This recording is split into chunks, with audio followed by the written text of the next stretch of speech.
몇 달 전부터 이제 제 마음에서 계속 구호처럼 되뇌는 것들이 이제 몇 가지가 있는데요. 그 중에 이제 제일 많이 되뇌는 게 이겁니다. 하나님, 종은 쓰임새입니다. 쓰임 받기 원합니다. 이걸 요새 제가 지난 8월 이후로 요즘에도 차를 타고 가다가 또 잠자리에 들 때 또 새벽에 일어나면은 그렇게 제가 막 간절하게 되뇌입니다. 하나님, 종은 쓰임새인데 쓰임 받기 원합니다. 이걸 계속 제가 되뇌는데 그 배경이 좀 있습니다. 여러분이 아시지만 이제 일만수도 파수 운동 그 과정에서 제가 이제 하나님 앞에 만약에 그 어른 출석 5,000명 이하로 줄지 않으면 제가 사임하겠다고 그렇게 하나님께 약속을 드렸지 않습니까? 거기에는 이제 자꾸 제 마음에 분당 우리 교회에서 저의 쓰임새는 이제 1만 성도 파수 운동을 잘하는 것까지다, 그런 마음을 제가 한편으로 많이 가졌습니다. 그래서 제가 이제 1만 성도 파수 운동이 끝나면 이제 제가 분당 우리 교회를 사임하고 뭐 이런 생각 중에 하나죠. 제가 이제 그 지방에 있는 그리고 또 시골을 다니면서 이제 분당 우리 교회에서 전도단을 뭐 한 4개 팀 정도 만들어서 A, B, C, D 이분들 한 달에 한 번만 가시면 되고, 그래서 교회에서 어떤 지역을 정해가지고 떡을 하고 잔치를 하고 그리고 그 지역에 있는 교회로 사람들을 많이 초대하는 일을, 내가 이런 일을 하면 좋겠다, 그런 걸 구체적으로 생각해 본 적도 있고요. 또 그런가 하면은 이제 이민교회가 또 어려운 교회가 많은데 제가 이제 분당 우리교회 사임하면 이민교회로 가서 1년에 한 교회씩 어려움을 겪는 교회를 추스리고 또 좋은 담임 목사님 그렇게 세워드리고, 저는 또 다른 주에 있는 교회로 가고 다른 주에 있는 교회, 이거 10번만 하면 은퇴인데 이제 그런 생각을 했었거든요.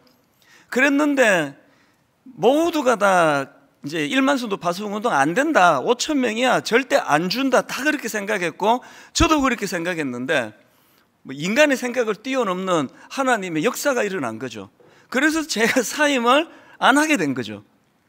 무슨 부작용이 생기는가 하니까 이제 제 마음으로 이렇게 비장하게 생각했던 것들이 있고, 또 1만 성도 파수 운동 이후로 한 지난 2년간 우리 모두가 다 그 아픔을 겪었지 않습니까? 한 봉사자 한 70~80%가 다 나가시는 바람에 이 초신자들은 많고 처음 예수 믿는 분은 많고 이래서 교회가 수습이 안 되는 겁니다. 이 다락방 구성이 안 되는 겁니다. 그 순장 지도자들이 이게 제자훈련, 사회훈련을 통해서 이제 배출을 해야 되는 과정이니까요. 아무리 애를 써도 이게 제 힘으로 할 수 있는 게 아닌 거거든요. 그래서 제가 계속 마음에 이제 그런 부대낌이 있었습니다. 게다가 제가 이제 뭐 40대 초반에 처음 분당 우리 개척할 때처럼 막 열정과 에너지가 넘치는 나이도 아니고 이게 뭐 그냥 체력이 딸려요 요새는. 그리고 또 이 나이가 들면은 뇌세포가 하루에 100만 개씩 죽는 게 확실합니다. 기억도 잘 안 나고요. 옛날처럼 설교 준비가 막 이렇게 팍팍팍팍 스파크가 잘 안 일어나요. 그래서 마음에 자꾸 이제 좀 이제 그 위축이 되고 또 막 힘을 내고 싶은데 이게 잘 안 되고, 그래서 제가 하나님 앞에 지난 7월 말에 절박하게 부르짖었습니다. 하나님, 종은 쓰임새인데 정말 쓰임받기 원합니다. 정말 제가 쓰임받지 않고는 어떻게 여기 있겠습니까? 우리 교단에서 허락한 그 임기까지는 한 8~9년이 남았는데 이렇게 맥이 빠진 상태로 8~9년을 제가 이 자리를 차지하고 있으면 그 교회가 어떻게 되겠습니까?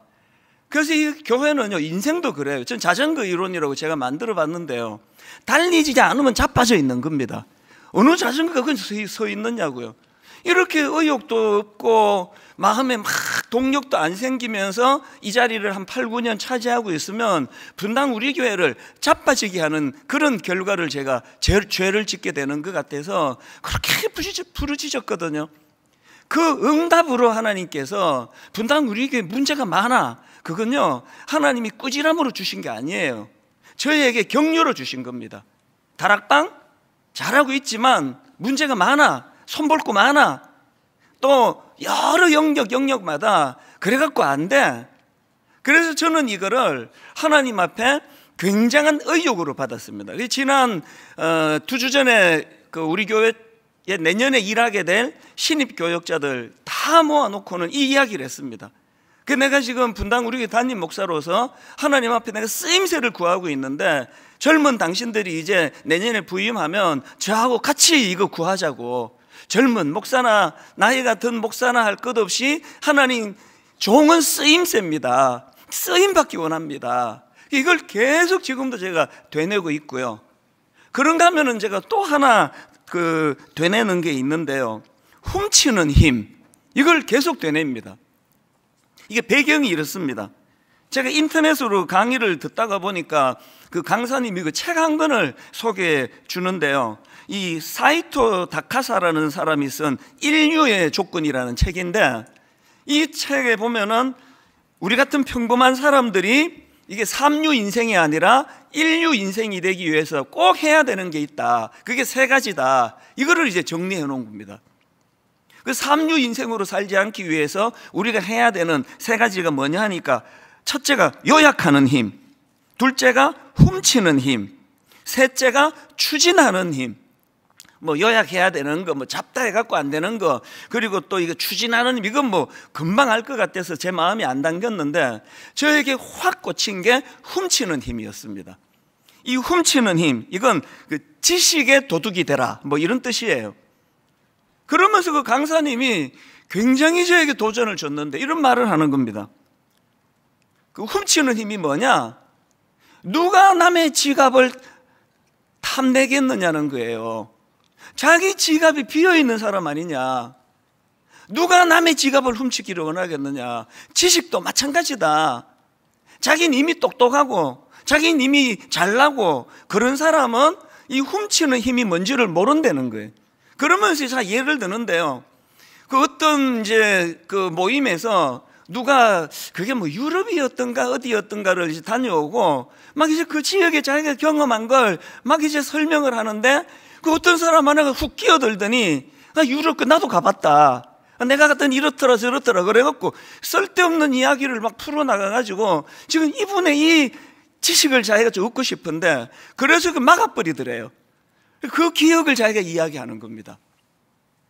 여러분은 어떤 부류에 속하세요? 누가 막 뭐 좀 이렇게 그 자기 지식을 자랑하면은 막 괜히 기분 나빠하고, 뭐 너만 똑똑하냐? 그 유럽 뭐 나는 안 갔냐? 그러면서 이제 남의 얘기에 귀를 기울일 생각하지 않는 이 사람은 지식을 훔치는 게 얼마나 큰 힘이 되는지를 모른다는 거예요. 제가 여기에 도전을 받고요, 아까 하나님 종은 쓰임새입니다, 그렇게 제가 고백을 했다면 어떻게 해야 됩니까? 저에게 새로운 은혜가 필요한 거죠. 그 20년 전에 받은 은혜 가지고 제 남은 이후를 제가 쓴다면 이 말이 되느냐고요. 그래서 제가 여기에 제가 회개를 했습니다. 은근히 교만해요. 막 대놓고 교만한 것보다는 좀 나은데요, 근데 내용은 같아요. 우리 교회 잘하고 있고, 나도 계속 젊은 목사님들이 와가지고 목회 한 수 배우고 싶다 그러니까 자꾸 저도 이제 뭘 가르치려고 하는 사람이지, 내가 이게 배우려고 하는 이게 안 돼 있는 거거든요. 그래서 제가 지난 여름 이후로요, 목회 잘하는 분야별로 목회 잘하는 후배 목사님들에게 나 좀 도와달라고, 나 좀 가르쳐 달라고, 당신이 하고 있는 이런 일이 그렇게 잘 된다는데 그거 나한테 좀 가르쳐 달라고. 참 고맙게도 내가 가서 배우겠다 그러는데, 선배님 무슨 말씀입니까? 제가 오겠습니다 그래고 자기들 자료 다 갖고 와가지고 다 보여주고 설명하고, 그걸 제가 아마 한 두석 달 사이에 한 20-30명을 만난 것 같아요. 계속 또 듣고 메모하고, 또 녹음 좀 해도 되겠냐, 이거 절대 누구한테 내가 공개 안 할 거라고 녹음해서 또 듣고. 뭘 하고 있습니까? 훔치는 힘이에요. 훔치는 거예요. 제가 지금 무슨 교육 전도사입니까? 신학생입니까? 이제 목회 지금 34년 차인데도 불구하고 이제 이전에 모든 내가 아는 건 이미 장착이 되어 있고, 그래서 저희가 원래 내년에 기획팀을 만들 계획이에요. 전국에 은혜롭고 배워야 되는 교회 다 뒤질 거예요. 이 잡듯 뒤질 거예요. 그리고 우리 교회가 아직 약한 부분을 채워나오고, 여러분들이 아는 교회 중에 이 교회가 이런 거 되게 잘하고 있더라 정보를 좀 주시면 저희가 하여튼 다 훔쳐올 거예요. 다 훔쳐와가지고 우리 것으로 만들 겁니다. 신앙생활도 마찬가지예요. 여러분, 천국은 침노하는 자의 것이라 그런다면 그 놀라운 예수 그리스도의 보고 보물 창고, 그 왜 좀 탐을 안 내시느냐고요. 여러분, 예수 그리스도의 그 엄청난 인격, 그분을 닮고자 하는 그 놀라운 선한 마음이 우리 안에, 그것이 욕구가 있어야 그게 천국은 침노하는 자의 것이라는 말이 이게 이루어지거든요. 우리 모태신앙인들이 이제 각성하고 우리 중직자들이 마음에 다시 한번 도전을 받고, 그래서 이제 저하고 여러분들이 제가 먼저 이제 시작했으니까 이걸 흘려보낼 책임이 또 담임 목사에게 있지 않습니까?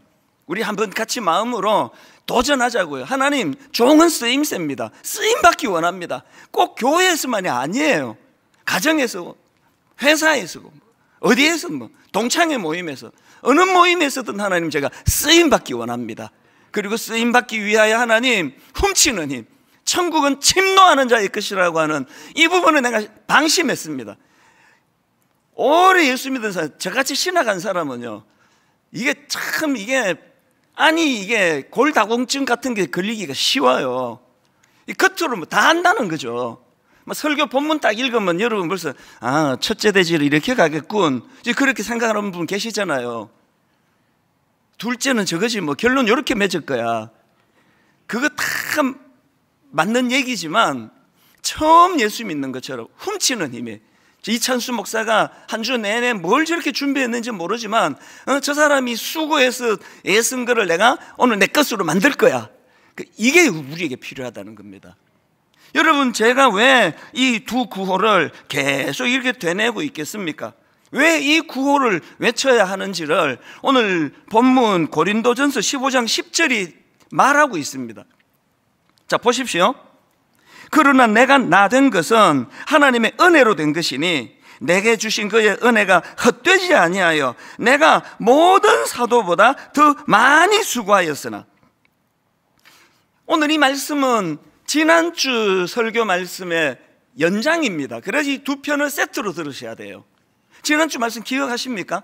우리가 하나님의 은혜를 받은 자로서 두 가지 우리가 해야 될 실천 사항이 있다. 그래서 이제 지난주에 첫 번째 것만 다루었잖아요. 기억하십니까? 첫째가 이겁니다.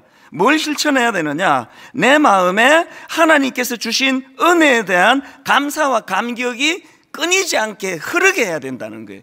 계속 은혜에 대하여 감격하는 거죠. 사도 바울이 계속 나는 자격 없는 자다, 나는 조사나같이 만삭되지 못한 자같이, 나는 모자라는 자다, 나는 교회를 핍박했다, 나는 은혜 받을 자격이 없는 자다, 이런 나 같은 것까지에게도 하나님 은혜를 주셨다. 이걸 계속 되뇌는 겁니다.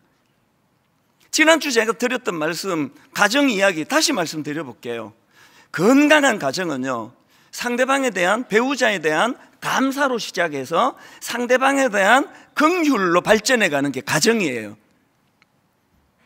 그냥 당신이 어떻게 나 같은 여자를 만날 수 있겠냐고 생각해도 신기하다. 어떻게 당신이 나 같은 남편을 만날 수 있었는지 고맙지 않아? 그게 전부 문제가 있는 가정이에요. 항상 그 상대방에 대해 고마운 마음, 참 자격도 없는 나 같은 걸 택해 준 거, 그래서 장가를요 좀 늦게 가는 게 그게 좋아요, 나쁘지 않아요. 저처럼 거의 막판 이제 이 여자마저 나를 안 택하면 나는 이제 독신의 연서로 죽을 것이다, 이런 절박함으로 아내를 만났기 때문에 문득문득 내가 감사해요. 뭐든지 감사합니다. 이 목사를 남편으로 택해 준 거에 서 나 바라면 안 된다, 그러면 내가 인간도 아니다, 그러면서 진짜 감사해요, 제 아내에게. 그리고 같이 늙어가면서 참 긍휼한 마음이 들어요. 참 이것도 약해졌고 체력도 약해졌고 병도 찾아오고 상대방에 대하여 긍휼히 여기는 거예요. 우리가 하나님의 은혜를 아는 자로 이 감격을 계속 누려야 돼요. 난 자격 있지, 나 같은 게 구원 안 받으면 누가 구원받아? 그게 예수님이 가장 싫어하던 예수님 당시의 그 종교인들 아닙니까? 그런가 하면 이제 오늘 두 번째 다루고 싶은 게 뭐냐, 우리가 실천해야 되는 건요, 우리가 그렇게 주님 주신 은혜에 대한 감사와 감격이 흐르면요, 그걸 에너지로 만들어야 돼. 그걸 에너지로. 가슴만 뜨거운 게 아니라 어떤 에너지로요? 그 감격의 힘으로 섬김을 실천하라는 겁니다. 이런 맥락으로 보면 오늘 본문은 전반부와 후반부로 나눌 수 있습니다. 전반부는 아까 첫 번째 실천이고요, 오늘 다룰 후반부는 오늘 다룰 두 번째 실천입니다. 자, 한번 전반부를 보십시오. 본문 고린도전서 15장 9절 10절입니다. 나는 사도 중에 가장 작은 자라. 나는 하나님의 교회를 박해하였으므로 사도라 칭함받기를 감당하지 못할 자니라. 그러나 내가 나 된 것은 하나님의 은혜로 된 것이니. 감격이 느껴지시나요? 그러나, 여러분 이 그러나가 있습니까? 그러나, 무슨 그러나입니까? 자격 없는 나라는 전제의 그러나예요. 그러나, 그리고 앞에 나는 과거의 나예요. 자격을 잃어버린 나. 그런데 나의 나 된 것은, 뒤에 나오는 나 된 것은 현재의 나예요. 절대로 건너갈 수 없는 현재의 다리를 건너게 주신 그러나의 은혜. 바울에게 감격이 있는 거죠. 이게 전반부고요. 그런가 하면 이제 오늘 다루게 될 후반부는 10절 뒷부분에 나오는 내용입니다. 자, 보십시오. 내게 주신 그의 은혜가 헛되지 아니하여. 내게 주신 그의 은혜가 헛되지 아니하여 내가 모든 사도보다 더 많이 수고하였으나. 지금 사도 바울이 그냥 막 일기 쓰고 감격하고 눈물 줄줄 흘리고 이렇게만 끝내지 않고 그걸 에너지로 만든 거예요. 그래 어떻게 합니까? 내 모든 사도보다 나 더 많이 수고한다. 무슨 힘으로? 그 감격의 힘으로. 여러분, 제가 왜 이 나이에 쓰임새를 달라고, 솔직히 말하면요, 이제 그냥 그동안 해오던 그 가락으로 한 8, 9년 할 수 있습니다. 설교하는 털이 이제 이대로 가면 돼요. 근데 제가 쓰임새를 구한다는 건 그래갖고는 교회가 어떻게 되겠냐는 절박함이거든요. 쓰임새를 달라고. 왜? 만삭되지 못한 나 같은 인간에게 제가 항상 저는 20대 초반 인생 밑바닥에 죽고 싶었고, 그때 제가 제일 슬펐던 게요, 그 나 같은 게 죽어서 누가 슬퍼할까? 딱 한 분 떠오르더라고. 우리 엄마. 그게 진짜 슬펐어요. 이런 초라하고 참 밥버러지 같은 나 같은 인간을 하나님이 어떤 은혜를 주셨기에 오늘 이렇게 말씀을 전하고, 또 제 친구들 보면은 거의 다 이제는 은퇴하고 있는데 저는 계속 일할 수 있도록 하나님이 연장시켜 주셨는데 어떻게 내가 설렁설렁 대충 할 수가 있겠느냐. 그게 쓰임새를 구하는 거거든요. 저는 고린도전서 4장 7절이요, 사도 바울이 막 책망을 하는 거죠. 이렇게 이야기합니다. 누가 너를 남달리 구별하였느냐. 그 다음 보세요. 너에게 있는 것 중에 받지 않은 것이 뭐냐. 이 교만한 걸 지금 나무라고 있거든요. 너에게 있는 것 중에 받지 않은 게 뭐냐? 뭐가 네 힘으로 만드는 거냐? 그리고 저는 분당 우리 교회 담임 목사로서 내 마음에 구호가 하나 더 있는데요, 누가복음 12장 48절입니다. 무릇 많이 받은 자에게는 많이 요구할 것이요. 이런 모자라고 갖춘 것 없는 저에게 분당 우리 교회를 이렇게 들이퍼부어 주셨다면 어떻게 해야 됩니까? 많이 받은 자에게는 많이 요구하는 거예요.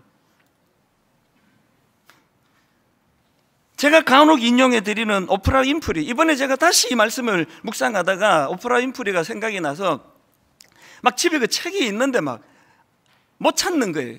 그래서 제가 중고 서점에 가서 새로 샀습니다. 오프라 윈프리 다 아시죠?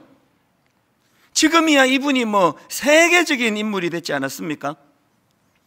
미국의 타임지에서 미국을 움직이는 가장 영향력 있는 100명을 어느 해인가 조사를 했는데요, 그 미국에서 가장 영향력 있는 미국을 움직이는 100명 중에 1위에 올라간 게 오프라 윈프리예요.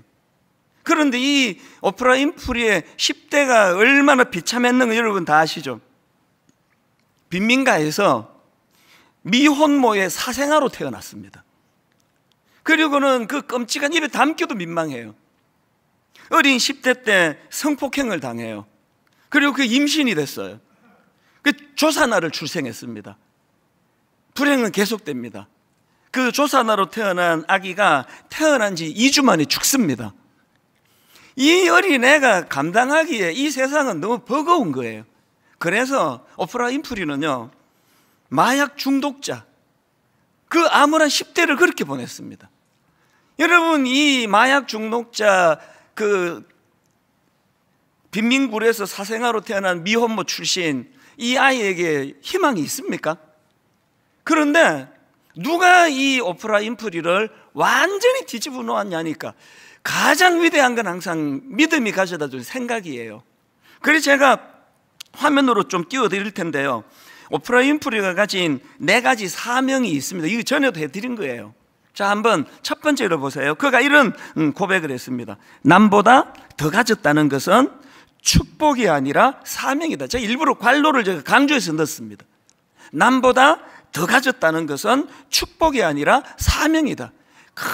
나는 이걸 갖고 있다, 난 무슨 대학 나왔다, 우리 집에 집이 몇 평이다, 그게 축복이 아니라, 그래서 더 많이 주신 자에게 더 많은 것을 물으신다는 그거거든요.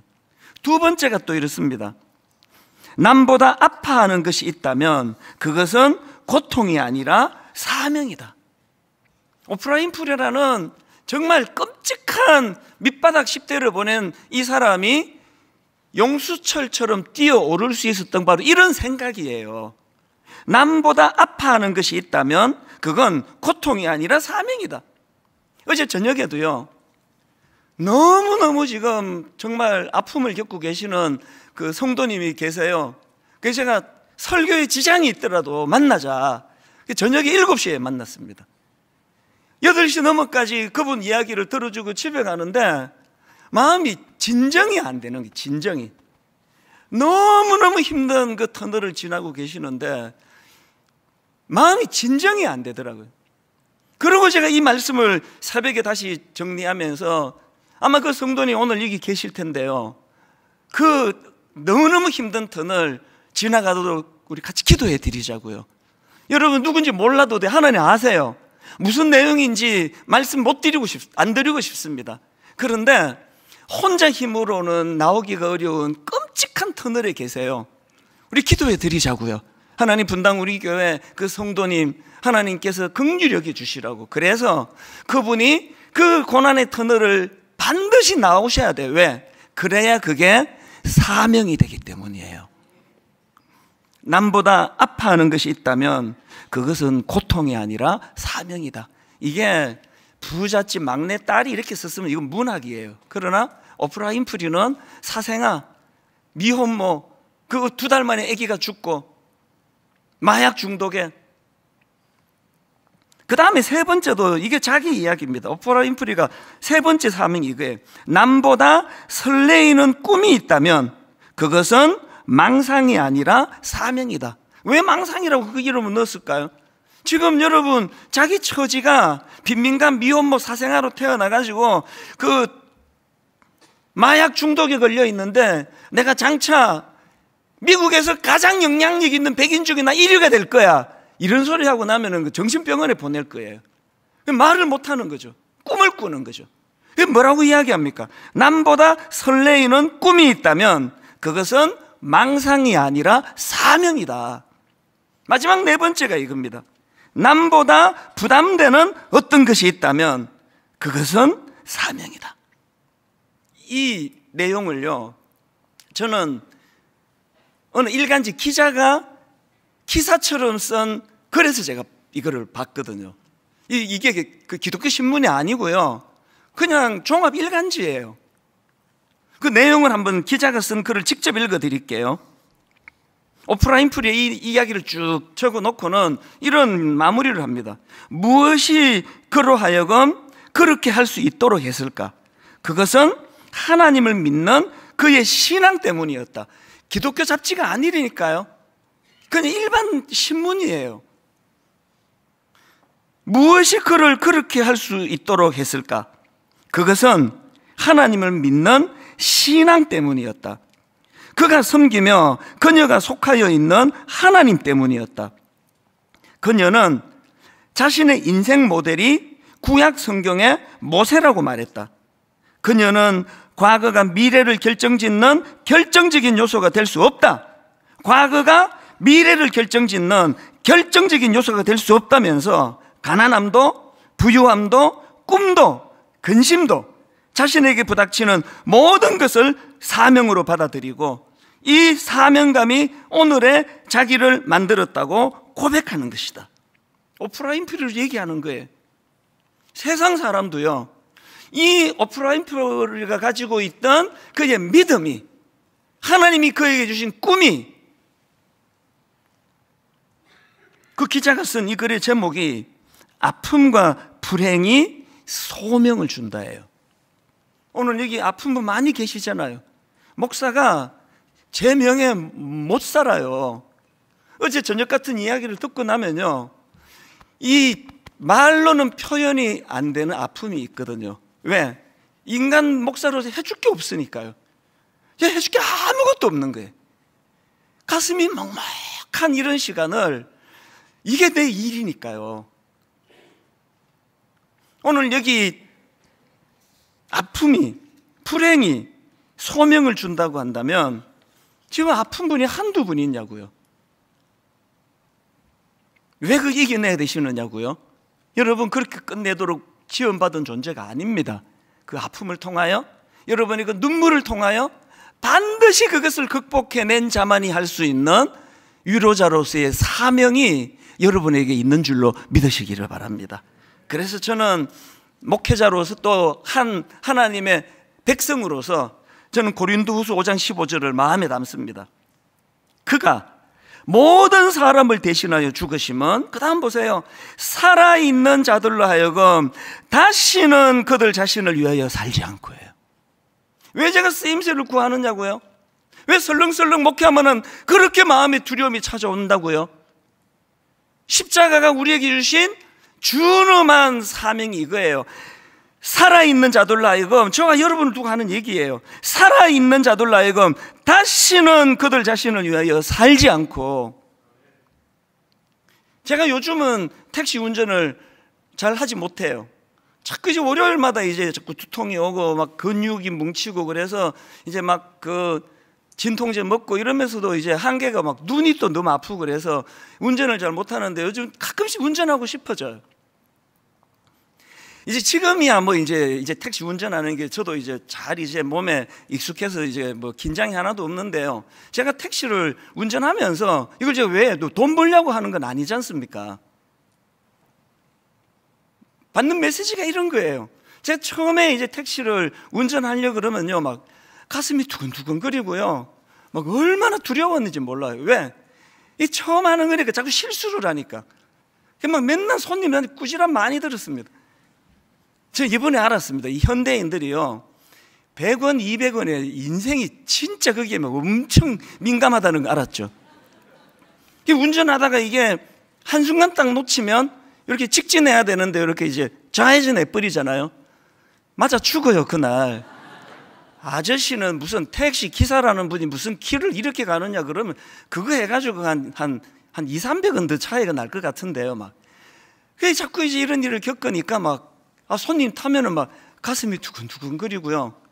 그리고 또 이게 습관이 안 돼가지고 손님 다 태웠는데 내려드리려고 요금 받으려고 보니까 미트기를 안 눌렀어요. 미트기에 0이 나와요, 0이. 그냥 내리시라 그러고 막 이러니까 이제 막 이제 택시 운전하러 제가 회사로 들어가면 막 가슴이 두근두근거리고, 오늘은 또 꾸지람 좀 안 들어야 될 텐데 막 이런 생각을 하면서 어떤 생각을 했는지 아십니까? 우리 성도님들의 일주일의 삶이 이런 거구나. 맨날 직장에서 윗사람한테 불려가가지고 깨지고 너 이것밖에 못하냐? 그렇게 지적이나 받고 그렇게 가슴 아픈 분들이 얼마나, 특히 우리 젊은이들이 그 생각을 제가 하게 되는 거죠. 또 이런 거죠. 저는 처음에 그 택시 운전을 하기 전에는요, 저 가난하게 자라다 보니까 택시는 있는 사람이 탄다, 부자가 탄다, 이런 인식이 있습니다. 저는 지금도요 택시를 못 타요. 저는 매 타기만 보이기 때문에 편하게 지하철이 나아요. 저는 택시는 좀 부자들이 타는 교통수단이다 그렇게 알고 있었는데 제가 택시를 운전해 보니 그게 아니에요. 택시는요 있는 사람이 타는 게 아니라 급한 사람이 타는 거더라고요. 한 번은 이제 콜이 왔는데요, 거기가 수진역이었던가 성남에 하여튼 무슨 역 뒷골목으로 넘어가는 데인데 하여튼 막 아주 또 꼬불꼬불한 길들이 있더라고요. 거기 가니까 이제 한 20대 중반 중후반 어떤 아가씨가 이제 기다리고 있더라고요. 택시 탔었는데 보니까 이 지각을 한 거예요. 이제 급하니까 택시를 이제 탈 수밖에 없잖아요. 그래서 제가 이제 이 아가씨를 잘 태워주고 있는데 이 카카오 맵이 어떨 때는 둘러가게 만들던데 보니까 이제 내가 길을 좀 아는데 가다가 보니까 이게 지금 두르는 거예요. 그래서 내가 또 저 아가씨가 얼마나 신경 쓰이겠네 이렇게 말했습니다. 손님, 이게 좀 두르는 것 같죠? 그랬더니 기다렸다는 듯이 이제 막 속 얘기를 막 하더라고요.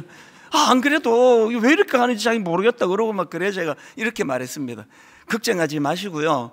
그래서 그 추가 요금 나온 건 제가 다 현금으로 돌려드릴 테니, 이미 이제 카드로 결제했으니까 현금으로 돌려드릴 테니까 편안하게 가세요.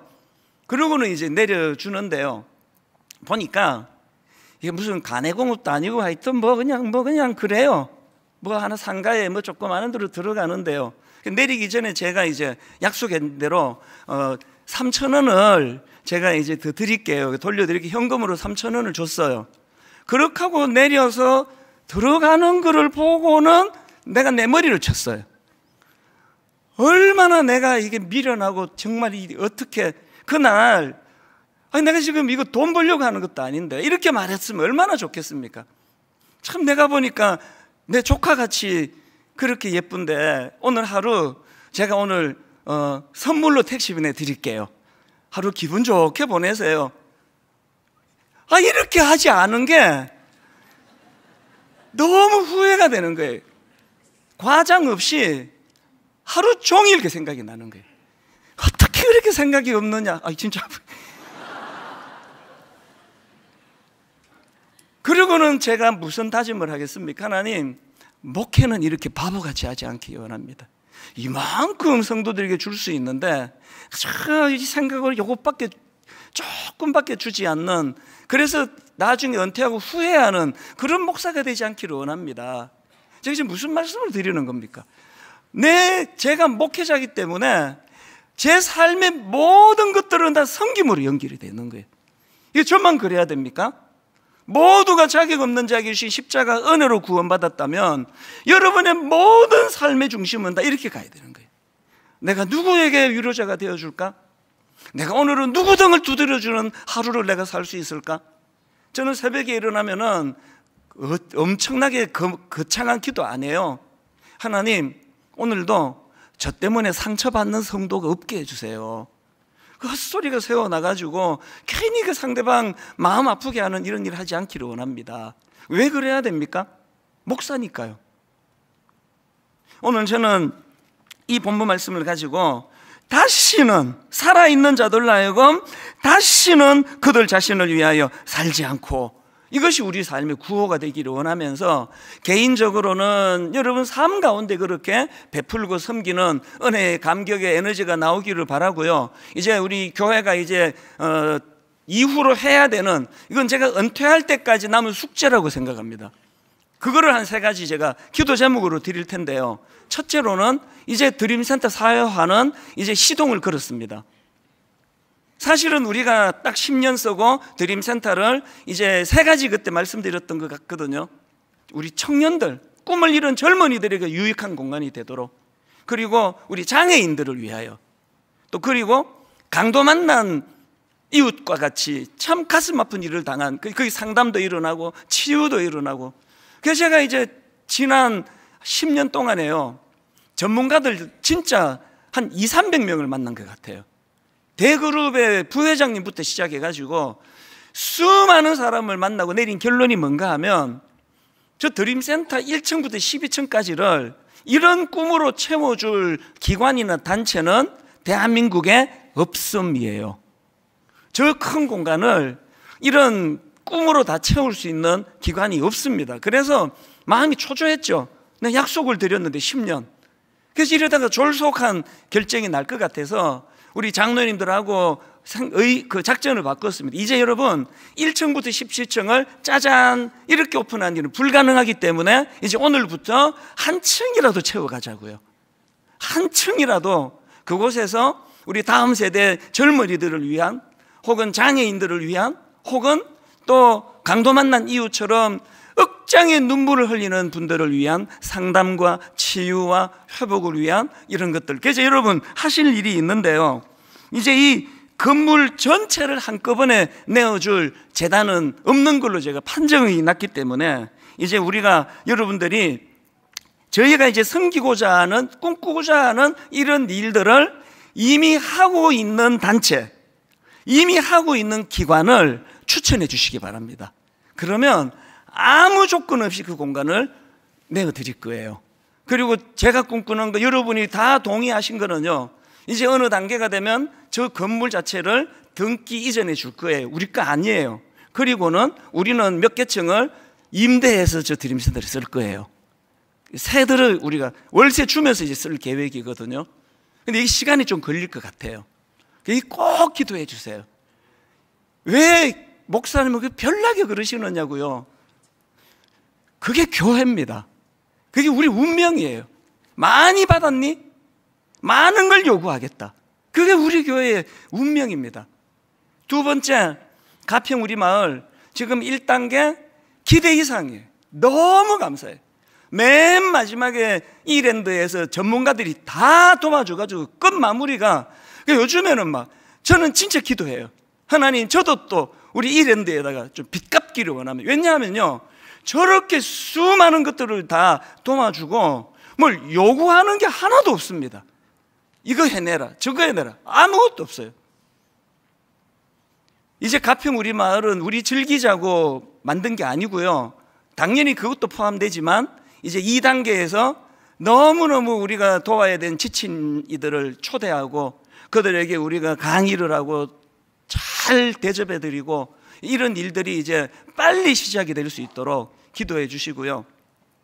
그 다음에 꿈 넘어 꿈 프로젝트 세 번째, 이게 이제 원래 저희가 올 연말까지 11교회를 선정해서 이제 한 4억 정도 이제 후원을 해드리기로 했는데, 이거를 이제 제가 정하면 안 되잖아요. 내 좋아하는 사람 쓰면 안 돼서 외부 목사님들한테 뽑아달라고 의뢰를 했는데, 이분들이 또 분당 우리 교회 이 피 같은 헌금을 우리가 함부로 그렇게 정하면 안 된다 그래서 너무 엄격하게 정해가지고 이미 5개 정한 데다가 6개를 더 정해달라 그랬는데 3개밖에는 더 추천이 안 들어왔습니다.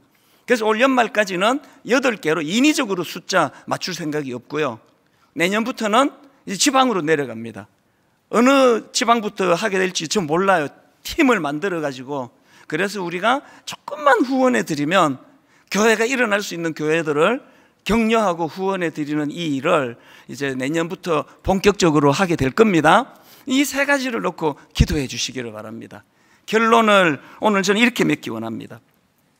그 단테의 신곡의 그 지옥편에 보면은 요즘에 자꾸 제 마음에 머무는 그 포인트가 하나 있는데요, 단테가 이제 자기가 지어낸 거죠. 지옥이 9층으로 돼 있다는 거예요.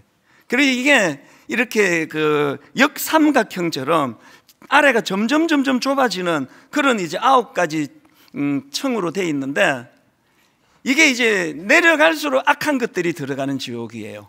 그래서 점점 이제 역삼각형처럼 돼 가거든요. 이런 거예요. 색욕지옥, 폭식지옥. 이거 소설이니까 많이 드시는 분 두려워하지 마세요. 많이 먹는다고 지옥 안 갑니다. 색욕지옥, 폭식지옥, 탐욕지옥, 분노지옥, 이단지옥, 폭력지옥, 사기지옥, 이렇게 지옥이 점점 악한 것들로 내려가는데 맨 마지막이 뭔지 아십니까? 배신지옥이에요. 배신지옥. 거기에 악마 루시퍼가 있는 곳이래요. 지금 이 단테가 왜 맨 가장 악한 자들이 가는 곳이 왜 배신지옥? 이 하나님에 대한 배신만이 아니에요. 인간에 대한 배신도 들어갑니다. 단테가 뭘 강조하는 걸까요? 인간은 은혜를 망각하면 안 된다예요. 사람에게 대하여, 하나님에 대하여 은혜를 망각하는 건 가장 악한 것이다. 이 단테의 분류죠. 이게 뭐 성경적인 건 아니에요. 그러면서 그 단테가 갖고 있는 시각으로는 이제 가장 악한 게 이게 배신 지옥인데, 거기에 가룟 유다가 루시퍼, 그 악마와 함께 절망하는 곳이다. 오늘 결론이 이거예요. 여러분, 우리가 이 은혜에 대한 감격을 회복해야 돼요. 이것도 감사하고 저것도 감사하고, 그리고 그 은혜에 대한 감격을 이렇게 감정적으로 가슴에만 드라마 보고 우시는 그거는 그냥 우시는 거지, 그게 무슨 깨달음이 아니잖아요. 이거를 손으로, 발로, 그래서 이제 저하고 같이 구하자고요. 쓰임새를 주시옵소서. 하나님 쓰임새를 주시기 원합니다. 그리고 이제 훔쳐야 돼요. 뭘? 지식을, 또 천국을 침노하는 자의 것이라고 한다면, 오늘 말씀을 우리가 기억하시면서 이제 우리 이 찬양이요, 진짜 우리 마음을 한번 드리면 좋겠습니다. 나 주님의 기쁨 되기 원하네. 내 마음을 새롭게 하소서. 내가 원하는 한 가지, 주님의 기쁨이 되는 것. 배신의 가장 지옥 밑바닥에 그 배신하는 자들이라고 하는 이 단테의 그 소설의 내용을 우리가 기억하시면서, 하나님 배신하지 않겠습니다. 내가 받은 은혜 되갚기를 원합니다. 주님을 찬양합니다. 이렇게 우리 노래합니다. 스티브 도나휴라는 사람이 쓴 책인데요, 사막을 건너는 6가지 방법, 이런 책이 있습니다. 이 책에서 강조하는 포인트가 뭐냐 하면은, 이제 보통 인생을 그 산을 오르는 것으로 비유를 하는 경우가 많은데 그게 틀렸다는 겁니다.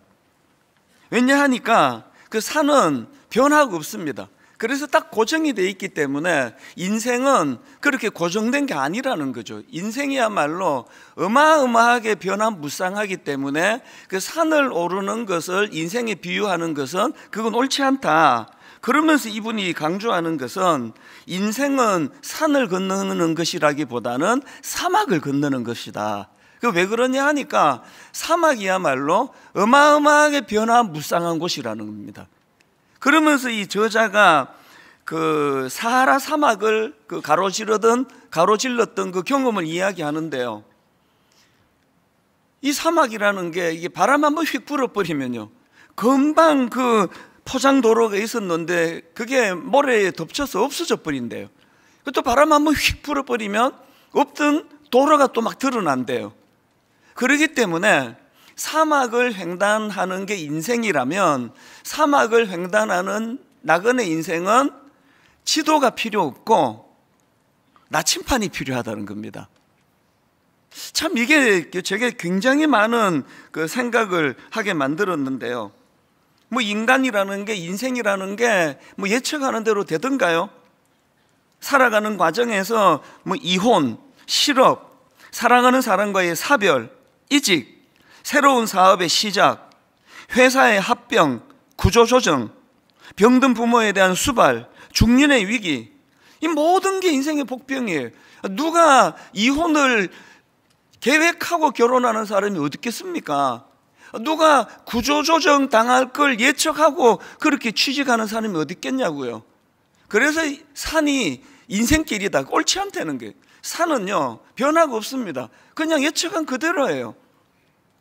그래서 인생길에서, 이 사막 같은 인생길에서 어떤 걸 구비해야 되느냐, 이걸 이제 6가지로 정리해 놓은 책인데요, 제일 먼저 사막과 같은 인생길을 걸어가는 사람들을 위해서 주는 첫 번째 지침이 이겁니다. 지도를 따라가지 말고 나침판을 따라가라. 앞에서 말씀드렸잖아요. 너무나 가변적인 사막이기 때문에 지도에 길이 있네? 그 무슨 소용이에요? 바람만 휙 불어버리면 그 길이 없어져 버리는데요. 이게 인생 아닙니까? 그래서 자기가 계획하고 있는 지도를 들고 사는 건 소용이 없고, 어떤 경우에도 모든 길이 다 사라져버린 그런 상황에도 방향을 가르쳐주는 나침판이 필요하다는 거거든요. 그런가 하면은 이 사막을 건너기 위해서는 또 뭐가 필요하냐, 이 두 번째 지침이 오아시스를 만날 때마다 쉬어가라는 겁니다. 왜 오아시스를 만날 때마다 가던 길을 멈추고 쉬어가야 하는가 하면은 사막길이 너무 고단하기 때문에 자꾸 이제 그 기력을 회복해야 하는 이런 이유도 있고요. 더 중요한 이유는 오아시스를 만날 때마다 쉬어가야 하는 거는 거기서 쉬면서 자기 남은 일정에 대하여 돌아보고 점검하고 수정하고 정정하는 일을 해야 된다는 겁니다. 쉽게 말해서 오아시스를 만나면 생각할 시간을 확보하라는 겁니다. 우리나라 작가 고도원 작가가 쓴 잠깐 멈춤 이런 제목의 책에서도 똑같은 주장을 합니다. 이 책의 머리말 제목이 이렇습니다. 꿈을 가진 사람은 잠깐 멈출 줄 아는 사람입니다. 그 내용을 들어보십시오. 자동차 기름이 떨어지기 전에, 고장이 나기 전에 멈춰서야 합니다. 멈추지 않고 마냥 달리기만 하면 기름이 떨어지거나 고장이 나서 강제로 서버리게 됩니다. 사람도 마찬가지입니다. 조금이라도 힘이 남아있을 때 멈추어야 더 큰 힘으로 다시 일어설 수 있습니다. 그리고는 이 멈춤이 가지는 유익에 대한 설명도 하는데요. 잠깐 멈춰 서서 보아야 나의 속사람도 보이고 내가 지금 서 있는 자리가 어디쯤인지 알 수 있습니다. 지금의 위치를 알아야 목표와 방향을 제대로 잡을 수 있습니다. 그러면서 이 책에서 제가 굉장히 인상 깊은 한 대목을 봤는데 이 문장이 이렇습니다. 바쁘기만 한 사람은 위험에 처한 사람이다. 바쁘기만 한 사람은 위험에 처한 사람이다. 제가 오늘 설교를 왜 이렇게 시작하는가 하면은 오늘 본문에서도 똑같은 원리를 발견할 수 있기 때문입니다. 오늘 본문의 배경이 이렇습니다. 지난번에 우리가 살펴본 것처럼 이스라엘 백성들이 도저히 무너뜨릴 수 없는 난공불락이라는 그 여리고성을 무너뜨리고 난 다음에 이제 아간의 범죄도 있었지만 지도자 여호수아와 백성들이 교만해진 거예요. 그래서 이것쯤이야 그러면서 이제 방심하면서 아이성과의 전투에 임했다가 끔찍하게 패해요. 그래서 마음이 녹아 물같이 되는 그런 슬픈 자리에 빠졌는데요. 그들이 이제 그것을 회개하고 다시 정비하고 이제 아이성과의 2차 전투를 벌입니다. 하나님 은혜로 이제 2차 전투에서 승리하고 그 아이성을 함락시키는 거죠. 그 스포츠도요, 그 역전승이 더 드라마틱한 그게 더 기쁨을 주잖아요. 이스라엘 백성들이 지금 얼마나 기쁘겠냐고요.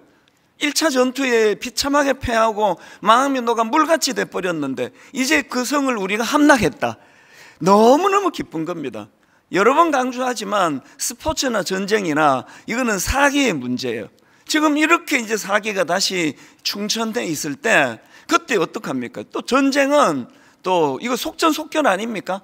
저들이 떨고 있을 때, 적들이 떨고 있을 때 이제 바로 밀어붙이자. 이건 누가 봐도 아는 그런 그 손자병법까지 들먹일 필요가 없습니다. 그런데 지도자 여호수아가 이상한 대로 백성들을 이끄는 겁니다. 어디로 이끄느냐? 그게 오늘 본문 여호수아 8장 3절입니다. 30절입니다. 그때에 이게 어떤 때인지 아시겠죠?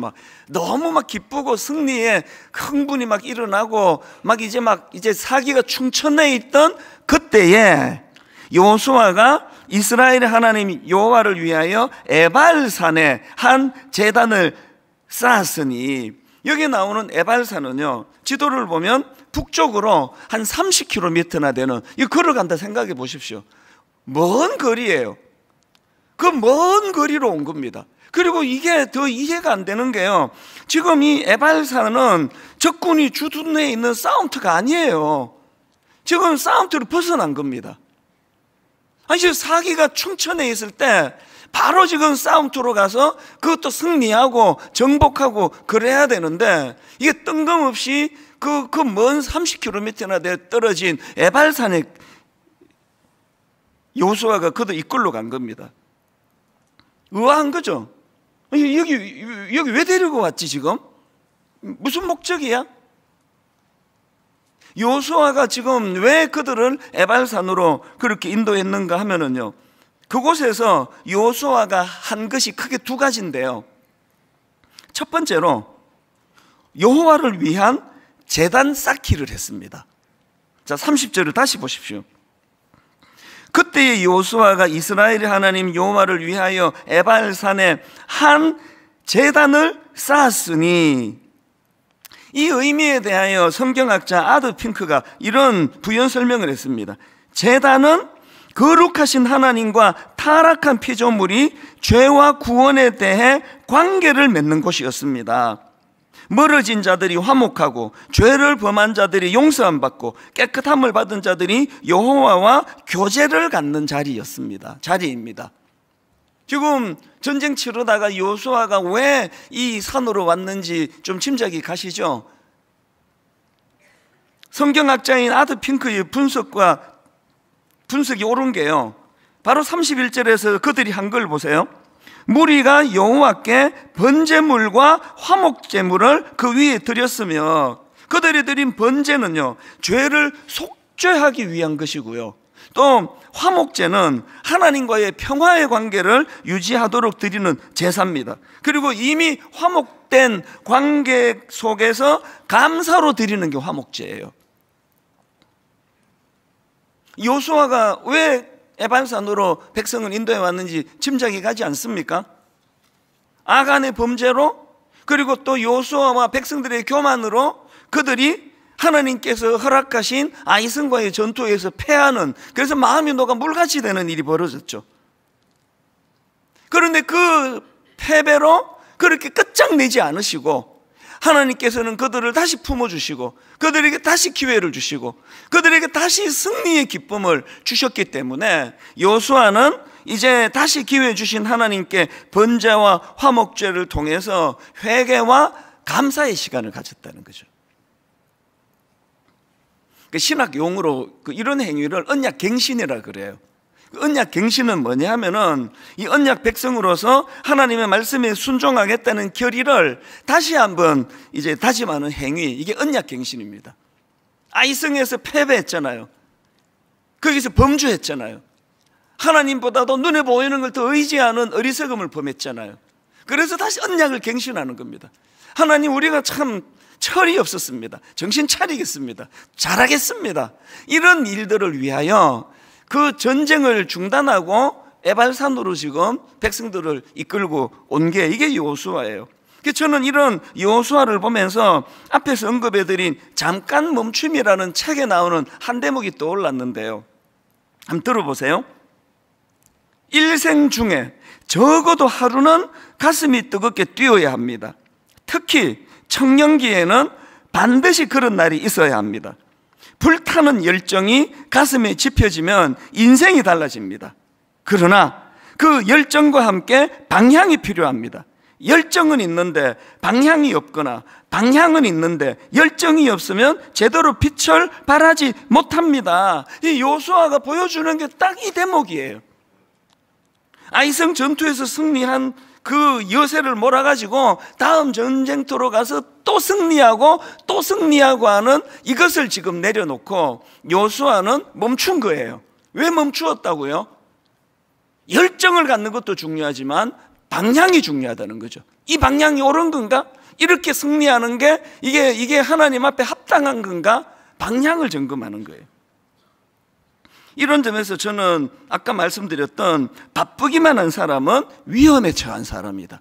바쁘기만 한 사람은 위험에 처한 사람이다. 성령님께서 오늘 설교 시간에 이 말씀을 듣는데 여러분 심령에서 저거 나보고 하는 말씀이다, 나한테 지적하는 말씀이다, 이렇게 받으시게 되기를 바라요. 썩 둘러보니까 옆에 사람을 자꾸 의식하는데 자기에게 준 얘기예요. 여러분, 열정도 중요하지만 나아가는 방향이 중요하고, 이런 의미에서 바쁘기만 한 사람은 위험에 처한 사람이다. 어떻게 해야 됩니까? 간혹 멈추셔야 돼요. 간혹 마음에 막 조급한 것들 내려놓으셔야 됩니다. 그리고는 방향, 이 길이 맞나? 내가 지금 추구하는 이 길이 옳은 건가? 이걸 점검해야 되는 거죠. 그런다면 두 번째로 여호수아가 본문에서 한 일이 뭐냐 하니까 율법 새기기와 낭독을 했습니다. 자, 오늘 본문 32절입니다. 여호수아가 거기서 모세가 기록한 율법을 이스라엘 자손의 목전에서 그 돌에 기록하매 그리고 34절, 그 후에 여호수아가 율법책에 기록된 모든 것대로 축복과 저주하는 율법의 모든 말씀을 낭독하였으니, 여러분, 여호수아가 갑자기 그 산으로 가서 갑자기 율법을 새기고 그리고 율법을 낭독하고 이런 일들을 왜 하느냐 하니까요, 이거는요 다시 기초로 돌아가자는 자기 다짐입니다. 여러분, 하나님이 모세 이후에 여호수아를 후계자로 세우면서 주셨던 지침 그 몇 가지 기억하시죠? 그 뭐였습니까? 그게 여호수아 1장 7절 8절에 나옵니다. 오직 강하고 극히 담대하여 나의 종 모세가 너에게 명령한 그 율법을 다 지켜 행하고 우로나 좌로나 치우치지 말라. 그리하면 어디로 가든지 형통하리니 이 율법책을 너의 입에서 떠나지 말게 하며 주야로 그것을 묵상하여 그 안에 기록된 대로 다 지켜 행하라. 지금 여호수아가 잠시 멈춰서서 뭘 점검하고 있느냐고요? 기초를 점검하는 거예요. 이 말씀대로 내가 행하고 있나? 아이성에서는 왜 패했지? 여리고성에서는 어떻게 승리할 수 있었지? 멈춤 없이 바쁘기만 한 거는 굉장한 위험한 상태라고 하는 것, 오늘 하나님이 이 본문을 통해 우리에게 주시는 거예요. 그러고 보면요, 이스라엘 백성들이 이제 아이성과의 1차 전투에서 실패하고 그리고 이제 회개하고 전열을 가다듬고 2차 전투에 임하는데요, 제가 성경에 보니까 이 2차 전투를 기록한 내용에서 계속 반복하는 단어가 하나 있더라고요. 그게 매복입니다. 매복. 자, 여호수아 8장 4절입니다. 그들에게 명령하여 이르되 너희는 성읍 뒤로 가서 성읍을 향하여 매복하되, 또 7절, 너희는 매복한 곳에서 일어나 그 성읍을 점령하라. 또 9절, 그들을 보내매 그들이 매복할 곳으로 가서 아이 서쪽 베델과 아이 사이에 매복하였고, 또 12절, 그가 약 5,000명을 택하여 성읍 서쪽 베델과 아이 사이에 매복시키니, 매복은요 적의 동태를 살피기 위해 가지고 그렇게 몰래 숨어 있는 거예요. 불시에 공격하려고. 군대 다녀오신 분들은 다 아시겠지만 그 매복 훈련하는 건요 엎드려 갖고 아무도 안 하는 거예요. 그냥 일어서도 안 되고요, 담배 펴서도 안 되고요, 불빛이 새 나가면 큰일 나잖아요. 그 매복 훈련은 숨 죽이고 가만히 있는 겁니다. 그냥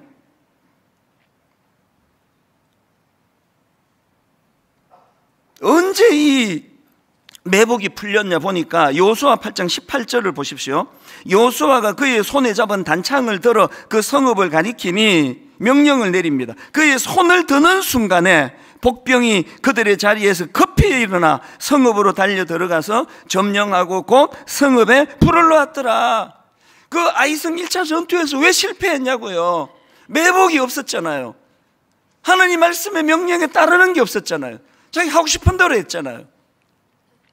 여러분, 한 해를 되돌아보시면서 여러분 지금 뭐 인생이 잘 안 풀리는 분 계세요?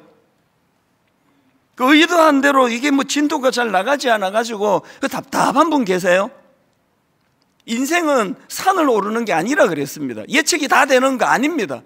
인생은 그 사막을 횡단하는 거예요. 길이 있다가 없어지고 없던 길이 막 나오고, 이게 인생이라면 여러분 지난 한 해 여러분이 전혀 예측하지 못했던 놀라운 일 때문에 좀 꼬꾸라져 있는 분 계시잖아요. 이혼을 하셨습니까? 배우자가 먼저 하나님 품으로 가시는 예측이 되지 않는 일을 겪으셨습니까? 실직당하셨어요? 사업이 너무 어려워가지고 빚만 지고 문을 닫으셨나요? 그래서 꼬꾸라지셨나요?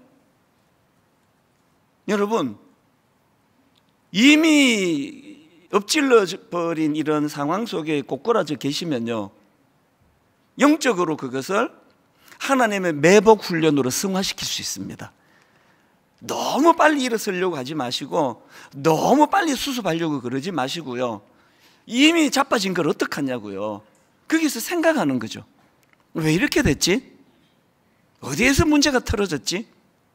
내가 방향 없이 너무 열심만 낸 거 아닌가?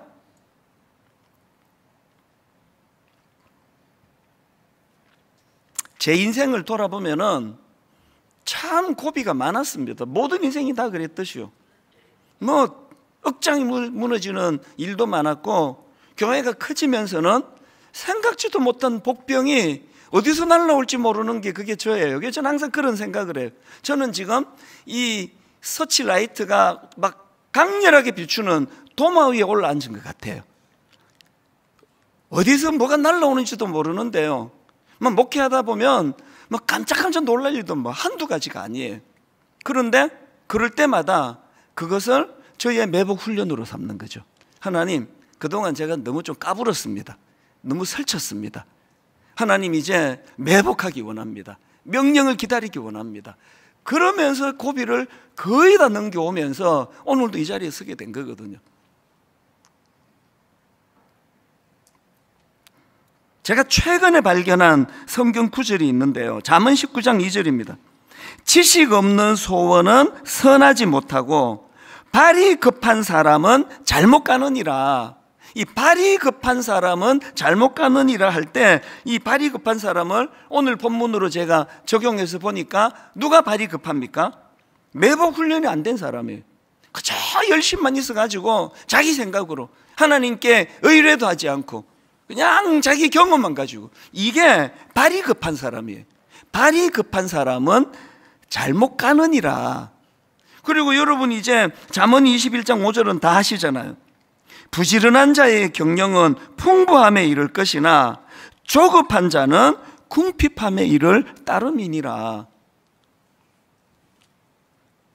세상적으로 말하면 부지런한 자의 반대말은 게으른 자인데요, 성경은 부지런한 자의 반대말이 조급한 자예요. 그 왜 그러냐? 결과가 똑같은 거예요. 게으른 거나 조급한 거나. 그러면 여기서 말하는 조급한 사람을 오늘 본문으로 다시 이거를 다시 재적용을 해보니까요, 어떤 사람이 조급한 사람입니까? 누가 조급하냐고요? 자꾸 이렇게 템포를 빨리 하는 게 조급한 게 아니라 하나님의 지령 없이 자기 하고 싶은 대로 하는 그 사람이 조급한 거예요. 매복 훈련 없이 그냥 서두는 게 조급한 거예요. 그 조급한 사람은 어떻게 된다고요? 영육간에 궁핍해지는, 궁핍. 이런 의미로 보니까 시편 1편 3절 4절도 또 새롭게 제가 조명이 되더라고요. 그는 시냇가에 심은 나무가 철을 따라 열매를 맺으며 그 잎사귀가 마르지 아니함 같으니 그가 하는 모든 일이 다 형통하리로다. 여기에 반해서 4절, 악인들은 그렇지 아니하며 오직 바람에 나는 겨와 같도다. 어떨 때 제가 이 말씀을 읽으면 우리 어머니가 저를 꾸짖던 생각이 나요. 좀 까불고 그러면 이렇게 꿀밤을 탁, 얘가 천지를 모르고 깨춤을 추네. 우리 어머니가 잘 쓰던 말이에요. 그 까불 때 왜 이런 말을 하는지 궁금하시면 오늘 예배 마치고 집에 가셔서 그 후라이팬을 벌겋게 달구어 가지고 깨 한 줌을 올려보면은 우리 어머니의 깊은 교훈을 아시게 될 겁니다. 그러면 깨가 춤을 춰요. 바람에 나는 겨, 이게 오늘 이 시대가 바람직하게 생각하는 인간상 아닙니까? 엄청 실효에 급해요. 바람이 불면 주식을 어디다 투자해야 되지? 이게 시간 다툼이더라고 보니까. 이게 지금 환율이 오르는데 이걸 얼마를 사야 되지? 어디다 해야 되지? 막 엄청 시류에 민감하게 반응하는데, 그런데 바람에 나는 겨는요, 중심이 없기 때문에 보면은 제자리에 와 있어요. 여러분 지난 1년이 혹시 이런 분 안 계세요? 막 엄청 열심히 뛰어다니고 막 정신없이 했는데 제자리에 와 있어요. 나 1년 동안 뭐 했지? 이 바람에 나는 겨입니다. 우리 인생이 바람에 나는 겨가 되면 그게 조급한 인생이고요, 조급한 인생은 영육간에 궁핍해진대요. 이거를 막으려면 어떻게 해야 된다고요? 열심을 내는 것도 중요하지만 방향을 잡으셔야 돼요. 이 길이 옳은 건가? 이게 지금 맞는 열심인가? 이 점검하시는 거죠. 그래서 오늘 본문 32절, 여호수아가 거기서 모세가 기록한 율법을 이스라엘 자손의 목전에서 그 돌에 기록하며, 그 돌에 기록한다는 게 뭘 의미하겠냐고요. 이게 그냥 갈겨 써서 끝나는 게 아니에요.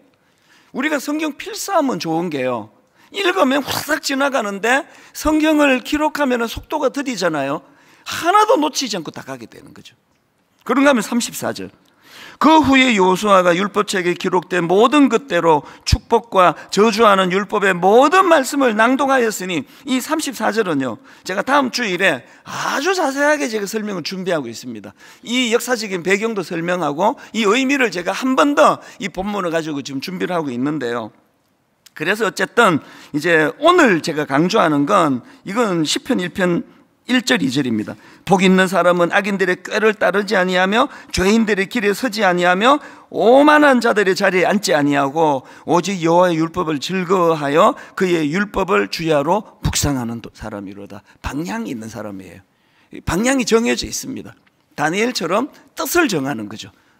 이 시대가 어떻게 흘러가고 이 시대가 나를 어디로 가라고 강요하든지 상관없이 나는 뜻을 정하는 거예요.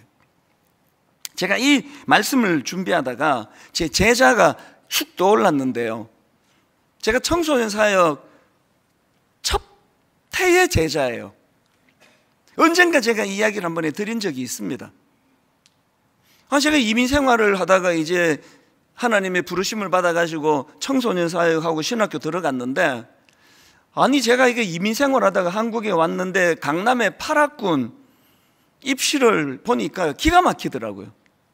이거 어떻게 해야 될지도 모르겠습니다. 우선 아니 고3 애들만 따로 모아놓으니까요, 그 8시인가 이렇게 모아놓으니까 한 3분의 1은 자요. 그냥 아니 뭐 자요. 그냥 자는 것도요 그냥 뭐 조신하게 조는 게 아니라 이게 막 너무 격렬해가지고 다 보여요.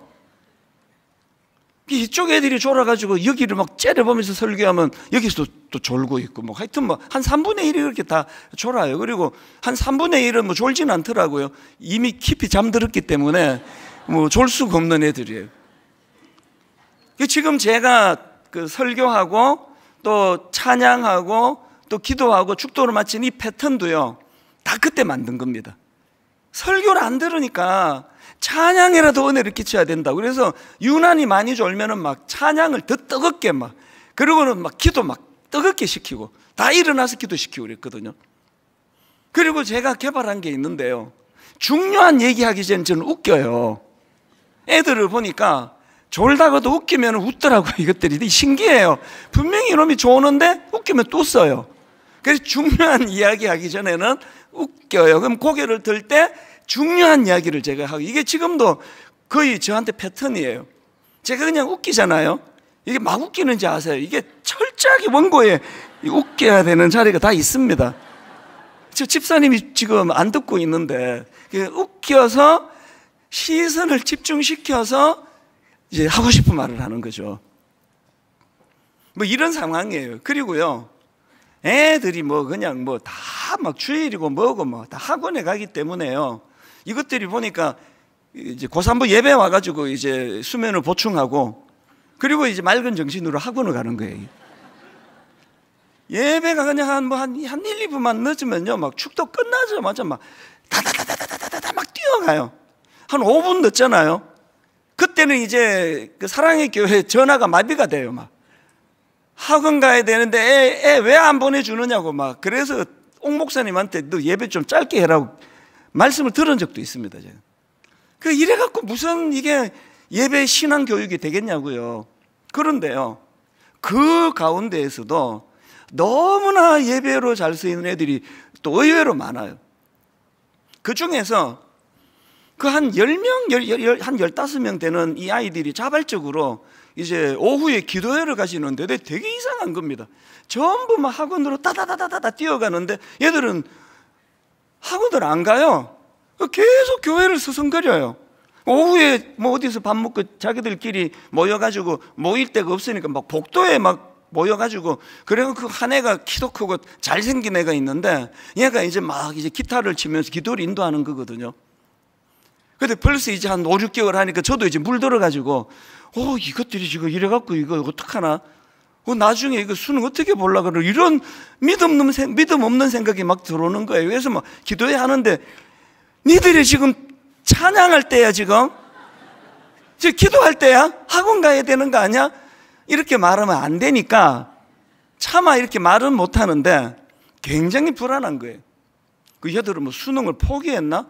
그런 생각을 한 적도 있는데요, 그랬는데 나중에 저한테 들려지는 얘기를 보니까 거기서 이제 그걸 주동했던, 찬양을 인도했던 그 키 크고 잘생긴 애가, 얘가 어떻게 됐냐 그랬더니 서울대 정치학과 수석으로 들어갔대요.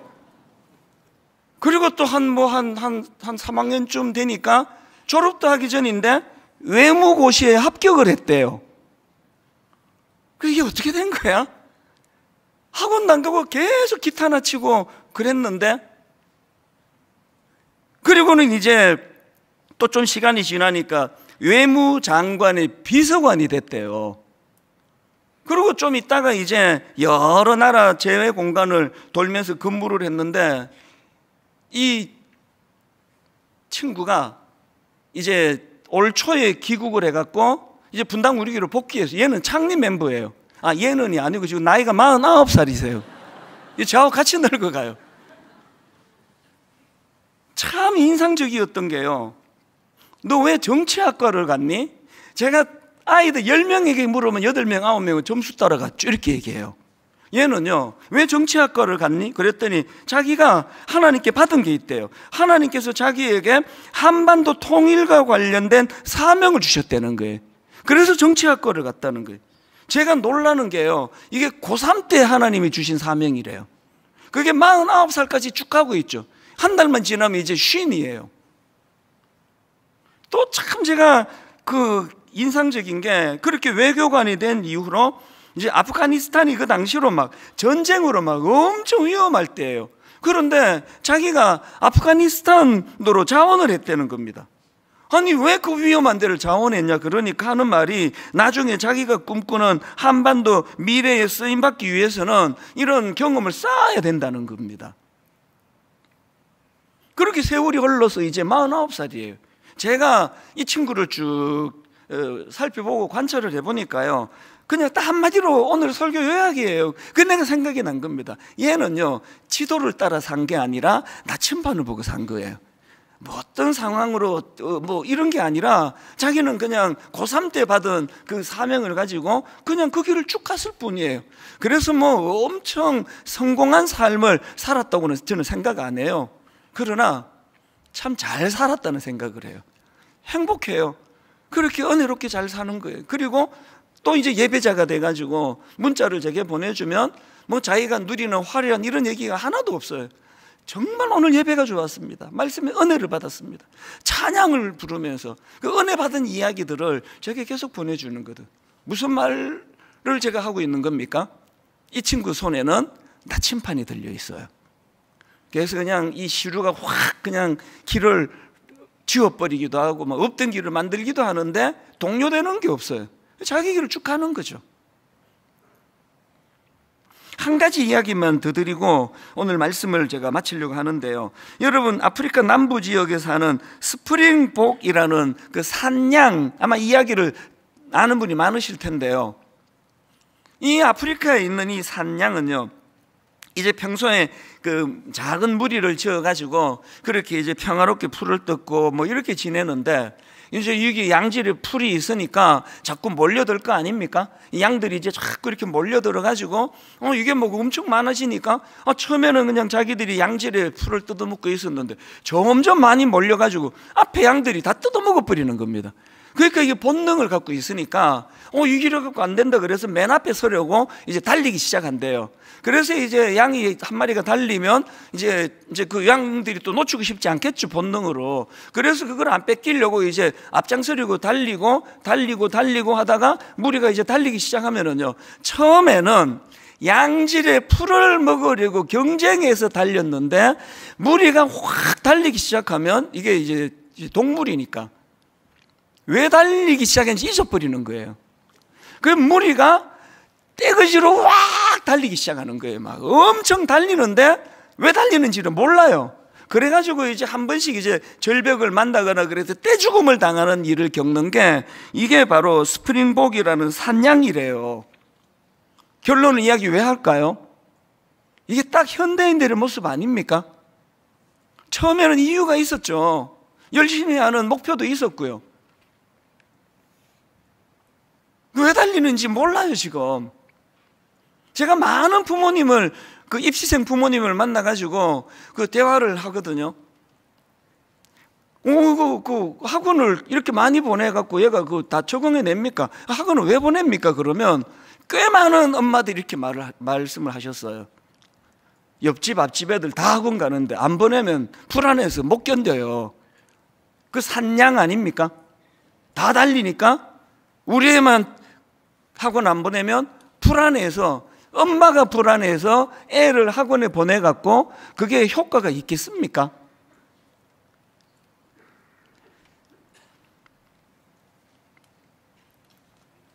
오늘 저는 열심히 달려가시는 건 너무 귀하신데요, 잠깐 멈추실 때가 필요합니다. 요수아처럼 잠깐 멈추고 그리고는 이제 한번 자기를 돌아보시는 거죠. 그 잠깐 멈춤이라는 책에서 주장했던 거 제가 또 읽어드리고 말씀을 마칠게요. 꿈을 가진 사람은 잠깐 멈출 줄 아는 사람입니다. 자동차 기름이 떨어지기 전에, 고장이 나기 전에 멈춰서야 합니다. 그래야 더 큰 힘으로 다시 일어설 수 있습니다.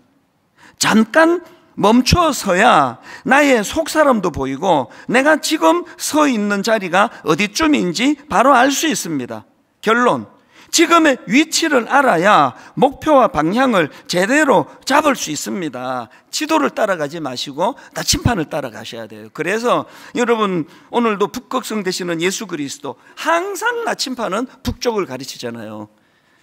그래서 히브리서 12장 2절, 믿음의 주요 또 온전하게 하시는 이인 예수를 바라보자. 히브리서 3장 1절, 그러므로 함께 하늘의 부르심을 받은 거룩한 형제들아, 우리가 믿는 도리의 사도이시며 대제사장이신 예수를 깊이 생각하라.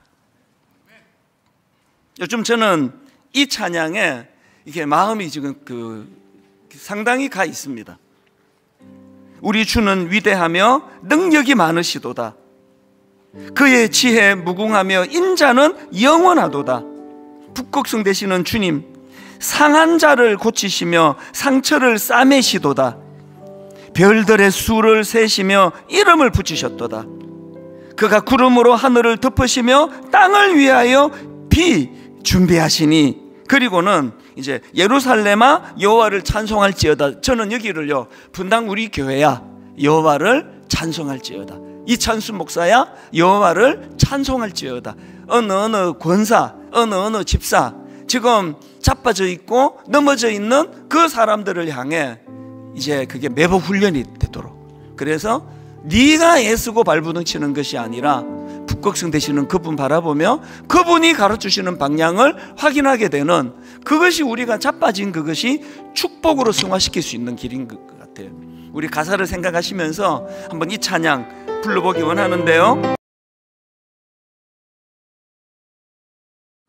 제가 가진 그 생활 철학 중에 이런 게 있습니다.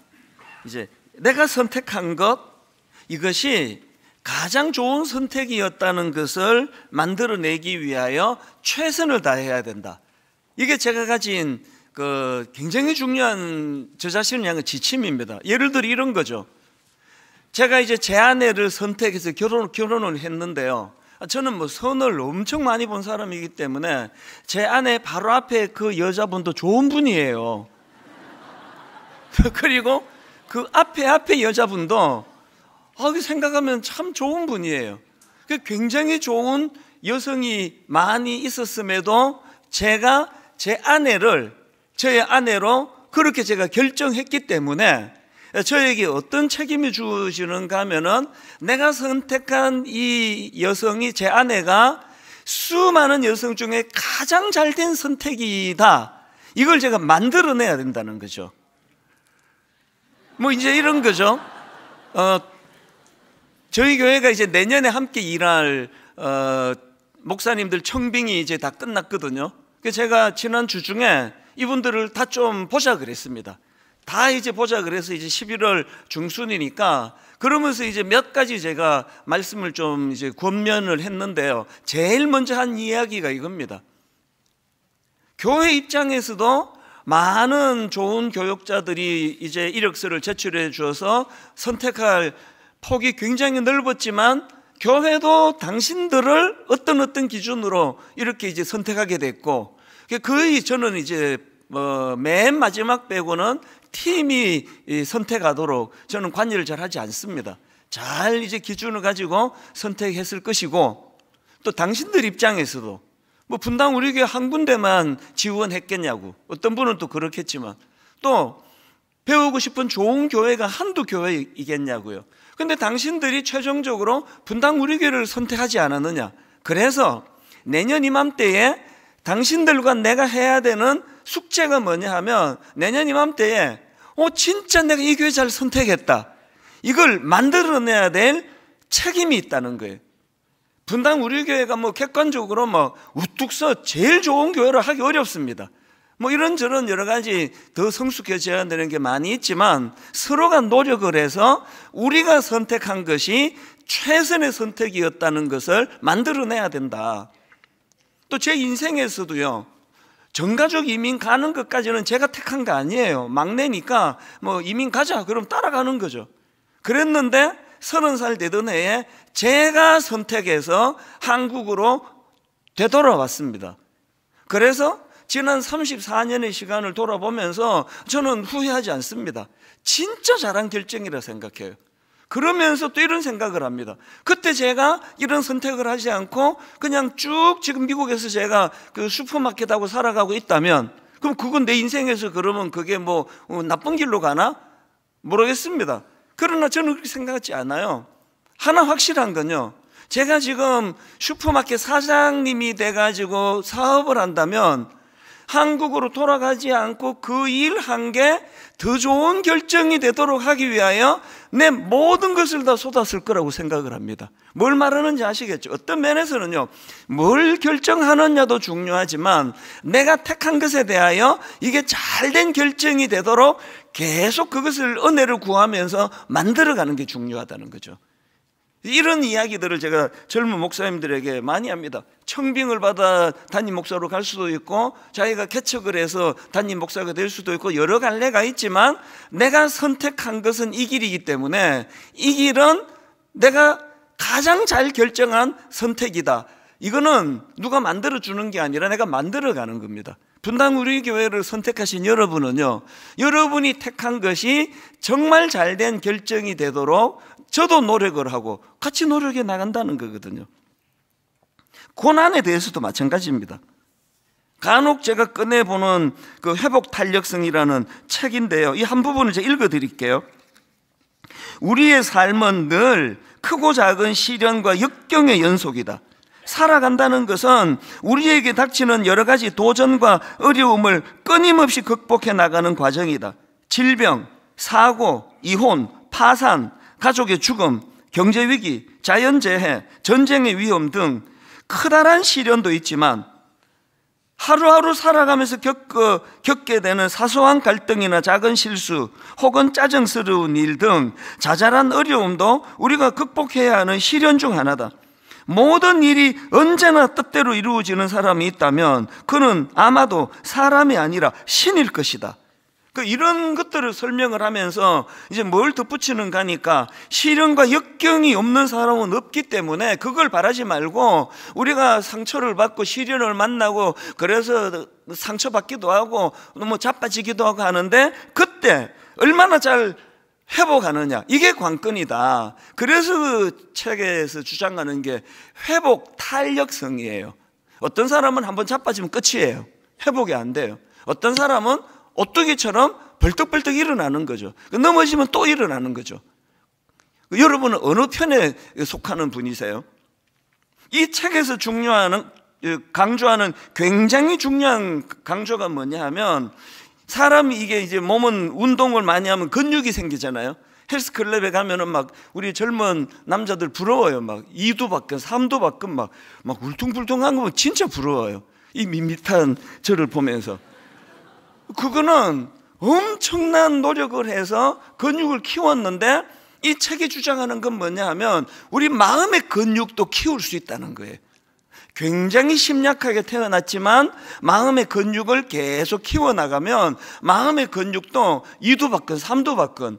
사실 여러분 중에는 난 타고나기를 심약하게 타고났어 이런 분 계시면 잘 들어보세요. 여러분, 인간이라는 존재가 심약하게 태어나는 거예요. 원래 유난히 조금 더 뭐 심약한 분이 있을지는 몰라도요, 저도 여러분도 다 심약한 사람들이에요. 마음의 근육을 얼마나 키워나가느냐, 이게 관건이거든요. 저는 항상 강조하잖아요. 예수 믿는다는 건요, 천국 가는 티켓을 받는 게 아니에요. 이 티켓은 죽어야 쓰는데, 이 티켓은 그냥 장롱에 넣어놓고, 그거 아닙니다. 신앙생활은요, 그리고 교회생활은 마음의 근육을 키우는 거예요. 주중에는 헬스클럽 가서 키우시고요, 몸의 근육을 주일날 혹은 수요일날 새벽에 주님 앞으로 나와서 마음의 근육을 키우는 거죠. 굉장히 여리고 심약한 10대, 20대로 보낸 전데요, 저는 자부합니다. 하나님 은혜를 많이 받아서 어지간한 데는 상처 잘 안 받아요. 굉장히 강해졌어요. 그리고 뭐 넘어지면 벌떡벌떡 잘 일어나요. 뭐 며칠 가는 경우 거의 없습니다. 거의 자고 나면은 다 회복이 되거든요. 마음의 근육을 하나님이 키워주신 거란 말이죠. 이런 의미에서 저는 최근에 이제 우리 교회 어떤 권사님인데, 이분도 이제 뭐 겉으로 보면은 막 굉장히 여리고 여성스러워요. 마음도 뭐 소심하고 그런데요, 깜짝 놀란 글을 제게 보내준 거예요. 저희 교회 초창기 때부터 순장님으로 수고하던 그런 권사님인데, 이분이 식당을 이제 운영하고 계셨습니다. 그런데 이 손님들을 많이 찾아오는데 막 체력이 이제 한계에 온 거예요. 너무 이제 이게 이제 일이 힘드셔가지고, 그래서 이제 이거를 넘겨줄 사람이 있으면 이제 식당을 넘겨줘야 되겠다. 그래서 부동산 중개업소에 의뢰를 했더니 금방 이제 누가 이거를 이제 자기가 인수받겠다고 온 겁니다. 그래서 계약을 하고 계약금을 치르고, 그리고는 이제 마지막 잔금 받고 이제 넘겨줄 날만을 막 해방이다 그러면서 막 눈 빠지게 기다렸는데, 그 과정에서 일이 덧나버린 거예요. 돈 줘야 되는 잔금 치르는 분이 돈을 못 구했다고 그러면서, 그래서 이제 그 내용을 한번 들어보십시오. 너무 이제 일이 어긋나 버려가지고 이분이 마음이 힘들게 된 겁니다. 그래서 이 새벽에 이제 편지를 이렇게 보낸 겁니다. 이 새벽에 잠도 오지 않고 목사님께 알려드려야 할 것 같아 소식을 전합니다. 왜냐하면 얼마 전에 이제 너무 기뻐하는 이야기를 제게 하셨거든요. 이제 식당 내 넘겨주게 됐다 그랬는데 이제 잘 안 됐다는 거죠. 목사님께 알려드려야 할 것 같아 소식을 전합니다. 가게를 넘겨주게 되어 감사하면서 주위 모든 분들과 함께 즐거워했는데 계약이 취소되었습니다. 잔금을 마련하지 못했다고 잔금 치르는 날짜를 2번이나 미루시더니 결국은 계약을 취소한다고 나타나지도 않고 통보하는 일이 발생했습니다. 그 과정에서 부동산 중개업 잘못도 많은데 아무런 책임감을 느끼지 않고 법대로 하라고만 하네요. 그 어떤 상황인지 아시겠죠? 엄청 낙심을 하는 상황이 온 겁니다. 그 다음 한번 들어보세요. 다시 식당에서 손님을 위해 반찬하고 음식을 해야 하는데 집기 일부를 정리해 버렸고, 다시 구입하여 식당을 운영해야 하는데 의욕도 열정도 생기지 않고, 이미 마음이 떠난 곳이라 어떻게 해야 할지 몰라 망연자실하고 낙심하여 가슴 아리하고 있는 저에게 주님은 주일 말씀으로, 그러면서 이제 최근에 했던 설교를 막 요약을 해서 제게 보내준 겁니다. 주님은 주일 말씀으로 다운표 해가지고 다시 회복의 길로 인도하시는 주님, 또 다운표 해가지고 내가 실패를 실패시켰다, 또 다운표 해가지고 원점에서 다시 시작하기 등등, 하나님은 저희 곁에서 떠나시지 않으시고 늘 지켜보고 계심에 눈물과 함께 말씀의 은혜로 이 모든 과정도 주님의 뜻이 있음을 알기에 다시 용기와 힘을 내어 마음을 추스리고 있습니다. 그래, 원점에서 다시 시작하자, 다짐하고 나아가자 했는데 온몸 마디마디가 아파오면서 감기 몸살로 일주일 내내 아팠습니다. 몸이 아파 누워있는데 어찌나 감사 고백이 나오는지요. 그러면서요, 이게 뭐 그냥 온 마디마디가 다 아픈 이게 너무 신경 쓰여서 그런 거 아니겠습니까? 그런데 그렇게 누워있으면서 이 가슴 아픈 과정에서 자기가 감사할 게 뭔가를 끊임없이 생각한 거예요. 그 감사를 이렇게 막 표현합니다. 그래도 한 달 동안은 쉼을 얻을 수 있었다는 것, 그리고 이사하고 짐 정리를 못했는데 집안 짐 정리할 수 있었던 것도 감사한 일이고, 가게 부엌도 정리되어 좀 더 청결한 가운데 음식을 할 수 있게 된 것도 감사하고, 그리고 메인 전기구이 기구가 빠지지 않았다는 것 등등 감사한 것이 너무 많더군요. 목사님, 주님은 분명히 더 좋은 길로 회복시키실 분이심을 잘 알기에 기도하면서 힘을 내어 나아가려고 합니다. 마음이 무너져 가지고 일주일 내내 막 고열에 근육통에 그렇게 시달렸는데, 저는 이 권사님의 여린 마음에 이 회복 탄력성이 너무 놀라운 거예요. 어떻게 해서든 이것을 그냥 무너지지 않으려고. 저도 미국에서 조그만한 비즈니스를 해봤기 때문에요, 이제 막 힘들고 어려워서 이 마음이 떠났는데, 그래서 누가 이거를 이제 인수해 가기로 했는데 이게 잘 안 되고 다시 출근해야 된다는 걸 상상만 해도 힘들어요. 이게 이분이 이제 오뚜기 같이 넘어졌지만 벌떡벌떡 일어나는 거예요. 그래서 아파서 그냥 마음이 무너지고 몸이 무너지고 드러누워 있는 일주일 동안 그 상황에서 감사할 제목들을 막 여러 가지를 찾아내는 거, 이거 놀랍지 않습니까? 이게 바로 아까 그 책에서 말하는 이 마음의 근육은 훈련에 의해서 키울 수 있다는 거예요. 매 예배가 우리 하나님께서 주시는 마음의 근육을 키우는 훈련의 장이라는 사실을 우리가 잊지 않으셔야 됩니다. 저는요, 이런 점에서 오늘 본문에서 사도 바울의 이 고백 하나가 어마어마한 의미를 가지고 있다고 생각합니다. 오늘 본문 고린도전서 15장 9절 10절에서의 바울의 고백, 유명한 고백입니다. 나는 사도 중에 가장 작은 자라. 나는 하나님의 교회를 박해하였으므로 사도라 칭함받기를 감당하지 못할 자니라. 그러나 내가 나 된 것은 하나님의 은혜로 된 것이니 내게 주신 그의 은혜가 헛되지 아니하여 내가 모든 사도보다 더 많이 수고하였으나 내가 한 것이 아니요 오직 나와 함께 하신 하나님의 은혜로라. 제가 이 말씀을 한 주일 묵상을 하는데요, 그 회복 탄력성에 나오는 이론 하나가 제가 확 떠오르는 걸 경험했습니다.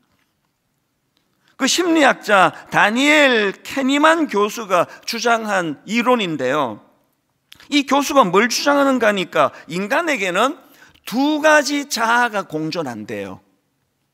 첫 번째 자아는 경험 자아예요. 그리고 두 번째 자아는 기억 자아예요. 이 경험 자아는 한마디로 말하면 현재 내가 경험하는 것을 느끼게 하는 자아입니다. 그게 희로애락에 살아있을 때 건강한 자아가 어떻게 활동합니까? 막 예배 드리다가 너무너무 감격이 되면 어떤 분들은 막 눈물을 훔치세요. 여성이 훨씬 많이 우세요. 우리 남자들보다 여자들이 훨씬 이런 부분에 발달이 돼 있는 거죠. 또 슬픔도 여성들이 또 굉장히 많이 느끼잖아요. 이게 경험 자아에서 나오는 거예요. 제가 오늘 설교를 좀 이제 길게 하면 마음에서 지루하다, 이게 이제 경험 자아예요. 지루함을 느끼는 게 그 건강한 거예요. 난 지루한 걸 못 느꼈는데 그 문제가 있는 분이에요. 이게 경험 자아예요. 물이 위에서 아래로 흐르듯. 근데 기억 자아는 뭐냐 하면은 지나간 경험을 회상하고 평가하는 자아랍니다.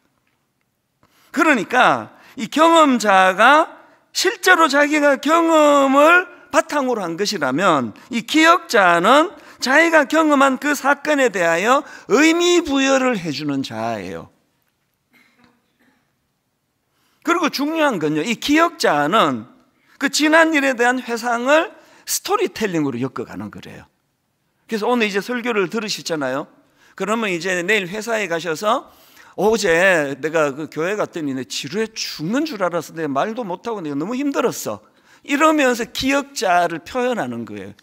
그래서 어떤 속상하는 일이 있을 때 그때 내가 왜 속상했는가 하면 그러면서 이 친정엄마한테 가서 말씀을 드리는 게 이게 기억자가 하는 일이래요. 건강한 기억자가 많은 사람은요, 그래서 그 어떤 일을 겪었느냐보다 더 중요한 건 자기가 겪은 일에 어떤 의미를 부여하느냐, 이게 더 중요하다는 거죠. 아까 그 권사님이 너무너무 지금 속상해요. 이 잔금만 치르면 되는데 이제 이게 원점으로 돌아가가지고 어떤 집기는 다 막 팔고 했는데 없는데 이 또 장만해야 되고 하는 이런 경험이 있는데, 우리 그 권사님이 앙다님을 쓰시는 건 뭐죠? 여기에 그래도 건강한 의미 부여를 하려고 애쓰는 게 이게 기억자라는 거예요. 그걸 이제 말로 표현하는 게 스토리텔링이래. 제게 편지로 보내줬잖아요. 이런 관점으로 오늘 본문의 사도 바울의 고백을 분석할 수 있다는 거죠. 사도 바울이 지금 자기가 다메섹 도상에서 주님을 만나던 그 사건을 지금 이제 감격으로 고백을 하는 거거든요. 나는 사도 중에 가장 작은 자인데, 난 교회를 핍박했기 때문에 주님 만날 자격이 없는 인간인데, 우리 주님께서는 나를 이렇게 은혜를 주셨다. 그래서 나의 나된 것, 여기서 나의 나된 것 할 때 나는 과거의 나 아닙니까? 주님을 핍박하던 나. 근데 뒤에 나오는 나는 현재 자격 없는 나에게 주신 하나님의 은혜를 누리는 나 아닙니까? 여러분, 과거의 나하고 현재의 나가 다를 바 없는 거는, 그거는 참 불행한 인간이에요. 과거의 나? 난 자격이 없었는데, 난 굉장히 나 스스로를 엉덩이로 몰고 갔는데, 지금의 나? 하나님이 은혜 주셔서 감격으로 기억자를 지금 되살리고 있는데요, 성경에 보면 사도 바울이 이런 기억자를 감격으로 묻어서 고백하는 내용이 여러 번 반복되는 걸 알 수가 있습니다.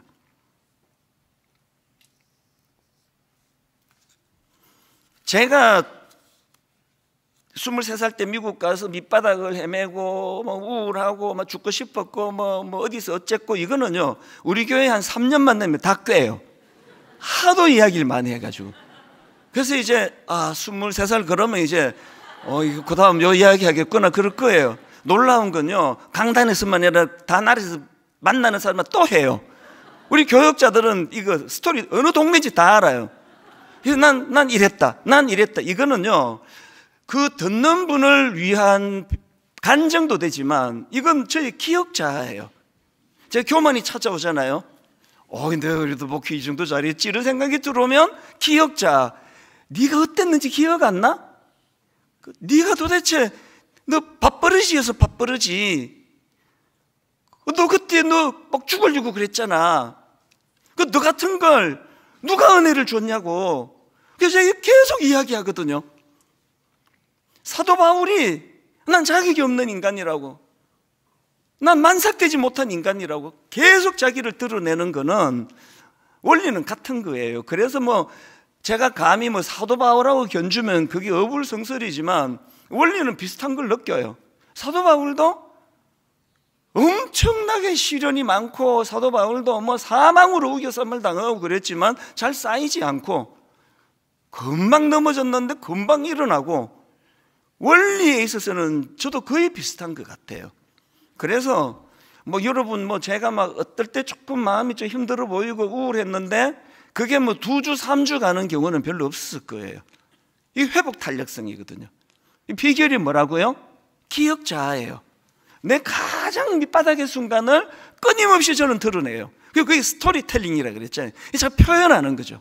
계속 이걸 드러내는 거. 이게 굉장히 이 마음의 근육을 만들어내는 걸 느끼는 겁니다. 제 스스로는 참 어릴 때 보면은 유약하고 소심하고 그런 성격이었는데, 또 그런 면이 갑자기 제가 그냥 골리앗처럼 거대해진 건 아니지만 많은 변화를 느껴요. 굉장히 유연해지고, 어지간하면 상처 안 받고, 뭐라고 앞으로를 보고도 아이고 우리 찬수 씨 또 고생하네, 객관화 시켜가지고 넘어가 버리고 이렇게 되는 거거든요. 마음의 근육을 주님이 세워주셨다고 저는 믿습니다. 그럼 어떻게 해야 된다고요? 사도 바울에게서 배우는 게 이게 바로 기억자거든요. 제가 질문을 드리고 싶은데요, 여러분은 여러분의 이 경험자를 어떤 기억자에 담아서 분석하고 계세요? 부부? 여러분이 만들어내는 그 과거에 경험한 경험자를 기억자로 되살려 어떤 걸 주로 드러내세요? 상당히 많은 분들이 부정적인 이야기를 해요. 당신하고 신혼여행 갔을 때 그 기억 안 나요? 당신 그때 집에 안 들어온 거? 결혼 35주년에 또 그 이야기예요. 그때 당신 나 그때 그 힘들게 한 거 기억 안 나요? 제 아내가 결혼하고 꽤 오랫동안 기역자를 떠올린 게 배 사건이에요. 첫애를 임신하고 겨울에 배가 먹고 싶다고 나가서 배 하나 사달라고 슈퍼마켓에 가서, 그래서 제가 이렇게 말했습니다. 그 목사 부인이 먹고 싶은 거 다 먹고 살 수 없어. 그래서 참는 것도 훈련이야. 솔직히 말해서 귀찮아서 그랬거든요. 압니다. 수많은 여성들이 지금 이 분노에 찬 눈빛과 목소리를 듣고 있는데요. 그래서 제가 정말 제가 엄청난 짓을 저질렀죠. 그랬더니요, 첫애가 초등학교 갈 때까지 겨울만 되면 배를 보면 그게 또 나와요. 당신이 첫애를 임신했을 때, 내가 배 먹고 싶다 그랬을 때, 목사 부인이 다 어떻게 먹고 사느냐, 참아야 된다 그랬다고. 애가 좀 크니까 애한테 얘기해. 네 아빠가 어땠는지 아니? 너 임신했을 때 배가 먹고 싶다 그랬을 때 참아라 그랬던 분이야, 이분이. 그랬는데요, 제 아내가 은혜를 받았어요. 어느 순간에 배 이야기 안 해요. 사과 얘기를 자꾸 해요. 네 아빠가 사과를 사다 주셨을 때, 감을 사다 주셨을 때 네 아빠가 얼마나 좋은 분인지 아니? 기역자가 긍정적으로 바뀌기 시작한 거예요. 그래서 저는 갈수록 진짜 난 결혼 잘했다는 생각을 하거든요. 기역자예요. 여러분, 그 배 안 사준 것도 저고요, 천인공노할 짓을 한 것도 저고요, 또 제 아내를 위하여 여러 가지 심부름을 또 열심히 잘한 것도 많아요. 근데 뭘 끄집어내느냐가 그 관계를 규정하는 거란 말이죠. 물론 애당초 결혼을 잘못해서 아주 이쪽에서 아무리 노력을 해도 안 되는 그런 가슴 아픈 케이스가 없는 건 아니지만, 대부분의 저희들 같은 평범한 사람들은요, 내가 기역자를 건강하게 떠올리면 가정이 회복이 되는 거, 그걸 저는 경험하고 있거든요. 이게 기역자예요. 내년에 분당 우리 교회는요, 제가 이제 이 소그룹 모임인 다락방을 살리는데 1차로 모든 걸 걸 거예요. 그리고 저는 꿈꿉니다. 내년에 분당 우리 다락방 소그룹에 거의 대부분의 분들이 참여할 수 있기를 지금 기도하면서 지금 묘안을 찾아내고 있거든요. 저는 이 꿈을 꾸어요. 분당 우리 교회 소그룹 한 7분, 8분 순장님과 순원님들이 모여가지고 소그룹을 구성하는데, 매 금요일마다 매 토요일마다 이제 주일 5번도 만들 생각이에요. 직장인들을 위해서. 그래서 모이면 한 주간의 상한 마음들이 다 거기서 치료가 되기 위해서 이 건강한 기역자, 하나님께서 나에게 어떤 은혜를 주셨는지를 눈물로 고백하는 그런 아름다운 소그룹이 만들어지기를 저는 원합니다. 여러분, 가정 안에서 이 기역자를, 여러분 원리를 기억하시고, 자격 없는 나. 그래서 저는 그 주례 부탁하러 오는 젊은 그 예비 부부에게 가끔 그런 얘기를 해요. 가정이 뭔지 아시느냐고. 가정은 상대방에 대한 감사로 시작하는 거죠. 그리고 세월이 가면서 상대방을 긍휼히 여기는, 불쌍히 여기는 마음으로 발전하는 게 가정이다. 제가 제 아내가 아니었으면 결혼을 엄청 늦게 했는데, 제가 여러분 끔찍하잖아요. 여러분의 담임 목사가 지금 노총각이라고 생각해 보세요. 저 이 찬스 장가 보내야 되는데 그러면 은혜도 못 받을 거예요. 그런데 여러분, 이렇게 고마운 제 아내가 뭐가 씌어가지고 7살이나 많은 이런 노총각을 선택해, 그것도 목사를 선택해 줘가지고 이렇게 진 사역을 하게 되는 게, 그래서 감사로 시작하는 거죠. 그리고 우리 하나님은 그 맨날 여러분 감사절마다 했던 그 기억나시죠? 하나님이 제일 좋아하시는 과일이 감이에요. 성경에 보면 우리 하나님께 감사드리세, 감사드리세. 그거 다 까먹으셨어요. 다 했는데 옛날에. 성경 보세요. 감사드리자고 배사드리자 없어요. 우리 하나님께 감사드리자, 감사드리세, 감사드리세. 2번 반복해도 안 웃으면 이거 실패한 겁니다. 그래서 저는 오늘 여러분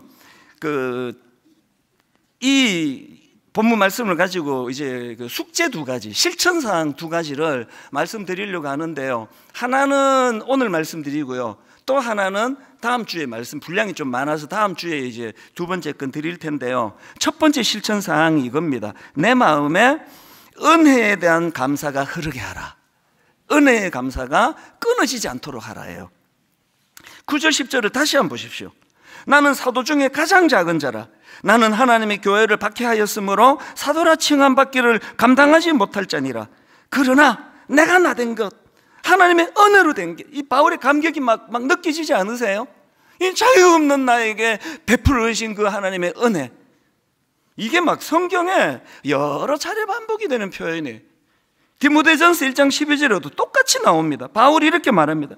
나를 능하게 하신 그리스도 예수 우리 주께 내가 감사함은 나를 충성되이 여겨 내게 직분을 맡기심이니 내가 전에는 비방자요 박해자요 폭행자였으나 도리어 긍휼을 입은 것은 내가 믿지 아니할 때에 알지 못하고 행하였습니다. 그 다음 보세요. 이 감격을요. 우리 주의 은혜가 그리스도 예수 안에 있는 믿음과 사랑과 함께 넘치도록 풍성하였도다. 바울의 내면에 감사가 끊어지지 않는 거예요. 항상 감사한 거예요. 이 자격 없는 자. 그랬더니 막 두들겨 맞아도 상처를 안 받아요. 얼굴에 감옥에 처박혔는데 그날 밤에 막 찬양을 드리는, 이게 바울이에요. 은혜의 감격이 끊이지 않도록 하는 이것. 그래서 여러분, 이것도 추수감사절 때마다 제가 한 3번, 4번 드렸는데요, 화면으로 감사를 제가 좀 띄워달라고 부탁을 드렸는데, 감사가요, 느낄 감, 살해할 사, 이게 감사예요. 그런데 살해할 사, 그 풀이를 여러분 기억하시나요? 살해할 사는요, 앞에 말씀은이 나와요. 말씀은 소울사예요. 뭐가 사냐? 감사할 때 사. 말씀을 여러분 올림픽 할 때 양궁 활을 쏘잖아요. 감사, 말을 쏘는 거예요. 뭘 쏘는 거예요? 여보 고마워요. 잘 들어보셔야 돼요. 우리 대한민국 국민은요, 거의 내가 볼 때 좀 내성적이에요. 그래서 이제 이렇게 백화점 들어가다가 문을 이렇게 받쳐주면 감사합니다, 열에 한 7, 8명 안 해요. 그냥 쓱 가요. 처음에는 되게 그게 좀 괘씸했는데요, 그게 내성적이라 그래. 집에 가서 반드시 할 거예요. 어떤 아저씨가 문 잡아줘서 내 참 고마웠어. 이게 우리나라 분들이 갖는 내성적인 거거든요. 그래서 감사가 안 돼요. 맨날 우리 감 이러고 살잖아요. 사가 안 나와요. 사가 뭐예요? 쏘는 것까지가 살이니까요. 그래서 목사님 정말 감사해요. 이게 감사해요. 속으로 감사했잖아요. 그거는 느낀 것 뿐이에요. 감. 그 다음 말을 하시라고요. 사, 말씀은의 소울 사자예요. 하나님의 은혜가 다 여러분 마음에서 감격이 되잖아요. 그러면 사도 바울처럼 표현하는 겁니다. 어디 가서? 다락방에서? 직장에서? 부부간에? 저는 저와 여러분이 먼저 하나님의 은혜에 대한 이 감격이 끊이지 않고 계속 흘러나오게 되기를 바랍니다. 그리고 그것이 표현되어지는, 다락방에서, 소그룹에서 서로 만날 때 참 하나님 내게 너무 감사한 분이에요, 하나님 참 고마운 분이에요, 이게 기억자를 강화시킨다는 거죠. 최근에 제가 이제 이 설교 준비하면서 꺼내든 책 중에 감사의 기술이라는 책이 있는데요, 이 책 표지 맨 위에 그 책 주제를 이렇게 한마디로 표현해 놓습니다. 삶의 모든 상황에서 하나님께 감사하는 법 연습하기. 삶의 모든 상황에서 하나님께 감사하는 법 연습하기. 그러면서 거기에 찬송가 429장을 이제 거기다 이제 예시를 하나 들어놓더라고요. 저도 이제 감사절이 다가오면 이 찬양을 자주 떠올리는데, 이 찬양 다 아실 겁니다.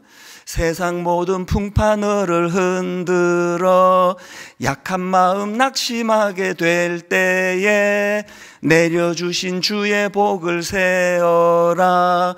주의 크신 복을 내가 알리라. 받은 복을 세어 보아라.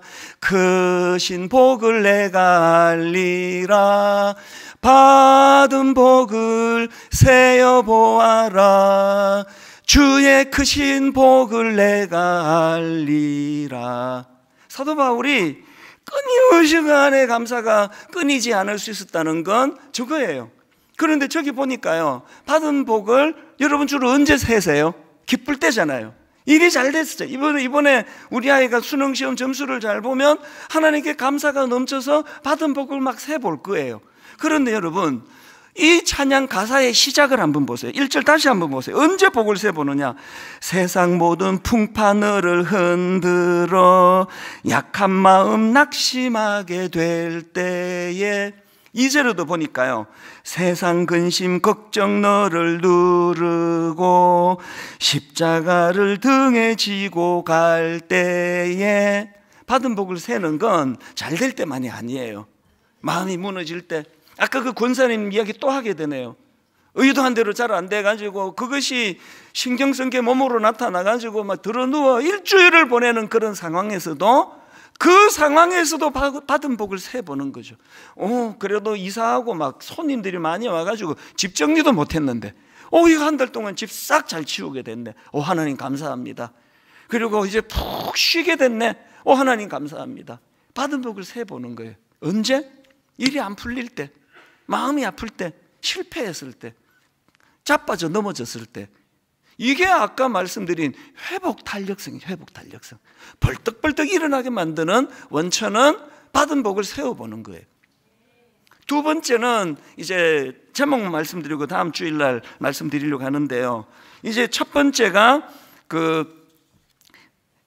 감사가 감격이 내 안에 흐르는 거 끊어지지 않도록 하라는 거라면, 두 번째는 그 감격의 힘으로 받은 만큼 베풀라는 거예요. 고여두면 다 상해요. 흘려보내야 된다. 이걸 이제 다음 주일날 제가 말씀을 드리려고 하고, 이제 결론을 저는 한 가지만 더 살펴보고 맺기 원하는데요, 이 사도 바울이 이렇게 본문 9절 10절에서 큰 감격을 토로하는데 그 출발이 어디서 됐느냐? 그게 8절이에요. 8절. 자, 3절부터 제가 한번 그 흐름을 읽어드릴게요. 3절부터 보십시오. 내가 받은 것을 먼저 너희에게 전하였노니 이는 성경대로 그리스도께서 우리 죄를 위하여 죽으시고 장사 지낸 바 되셨다가 성경대로 사흘 만에 다시 살아나사 게바에게 보이시고, 이제 뭐 쟁쟁한 분들이 다 나와요. 게바에게 보이시고, 베드로입니다. 그 후에 12 제자에게와 그 후에 500의 형제에게 일시에 보이셨나니 그 중에 지금까지 대다수는 살아있고 어떤 사람은 잠들었으며, 그 후에 야고보에게 보이셨으며, 그 후에 모든 사도에게 와. 그리고 8절, 이 말이 하고 싶었던 거예요. 맨 나중에 만삭되지 못하여 난 자 같은 내게도 보이셨느니라. 이게 사도 바울의 감격이에요.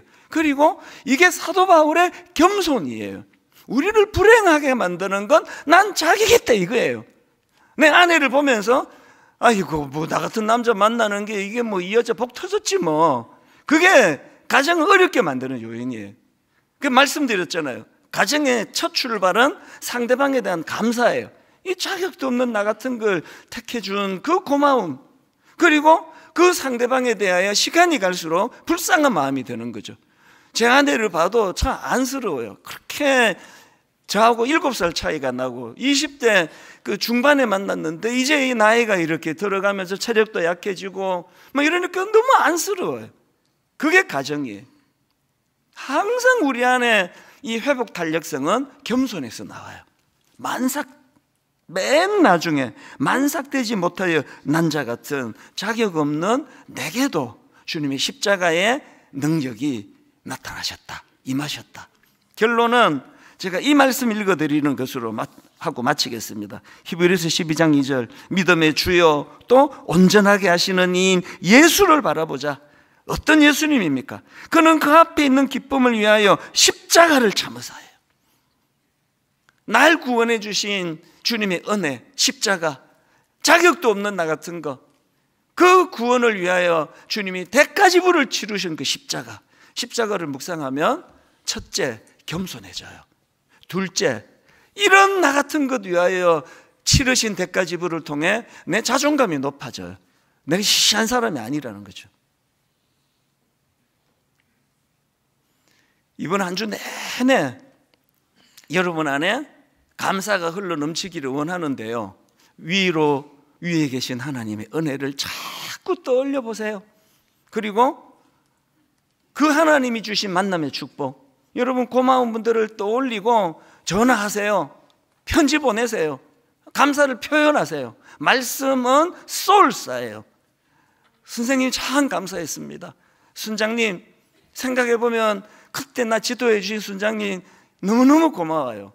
이게 우리 안에 기억자를 강화시켜줘서 오뚜기처럼 넘어지면 일어나고 넘어지면 일어나는 회복 탄력성을 가져다 주는 줄 믿으시기 바랍니다.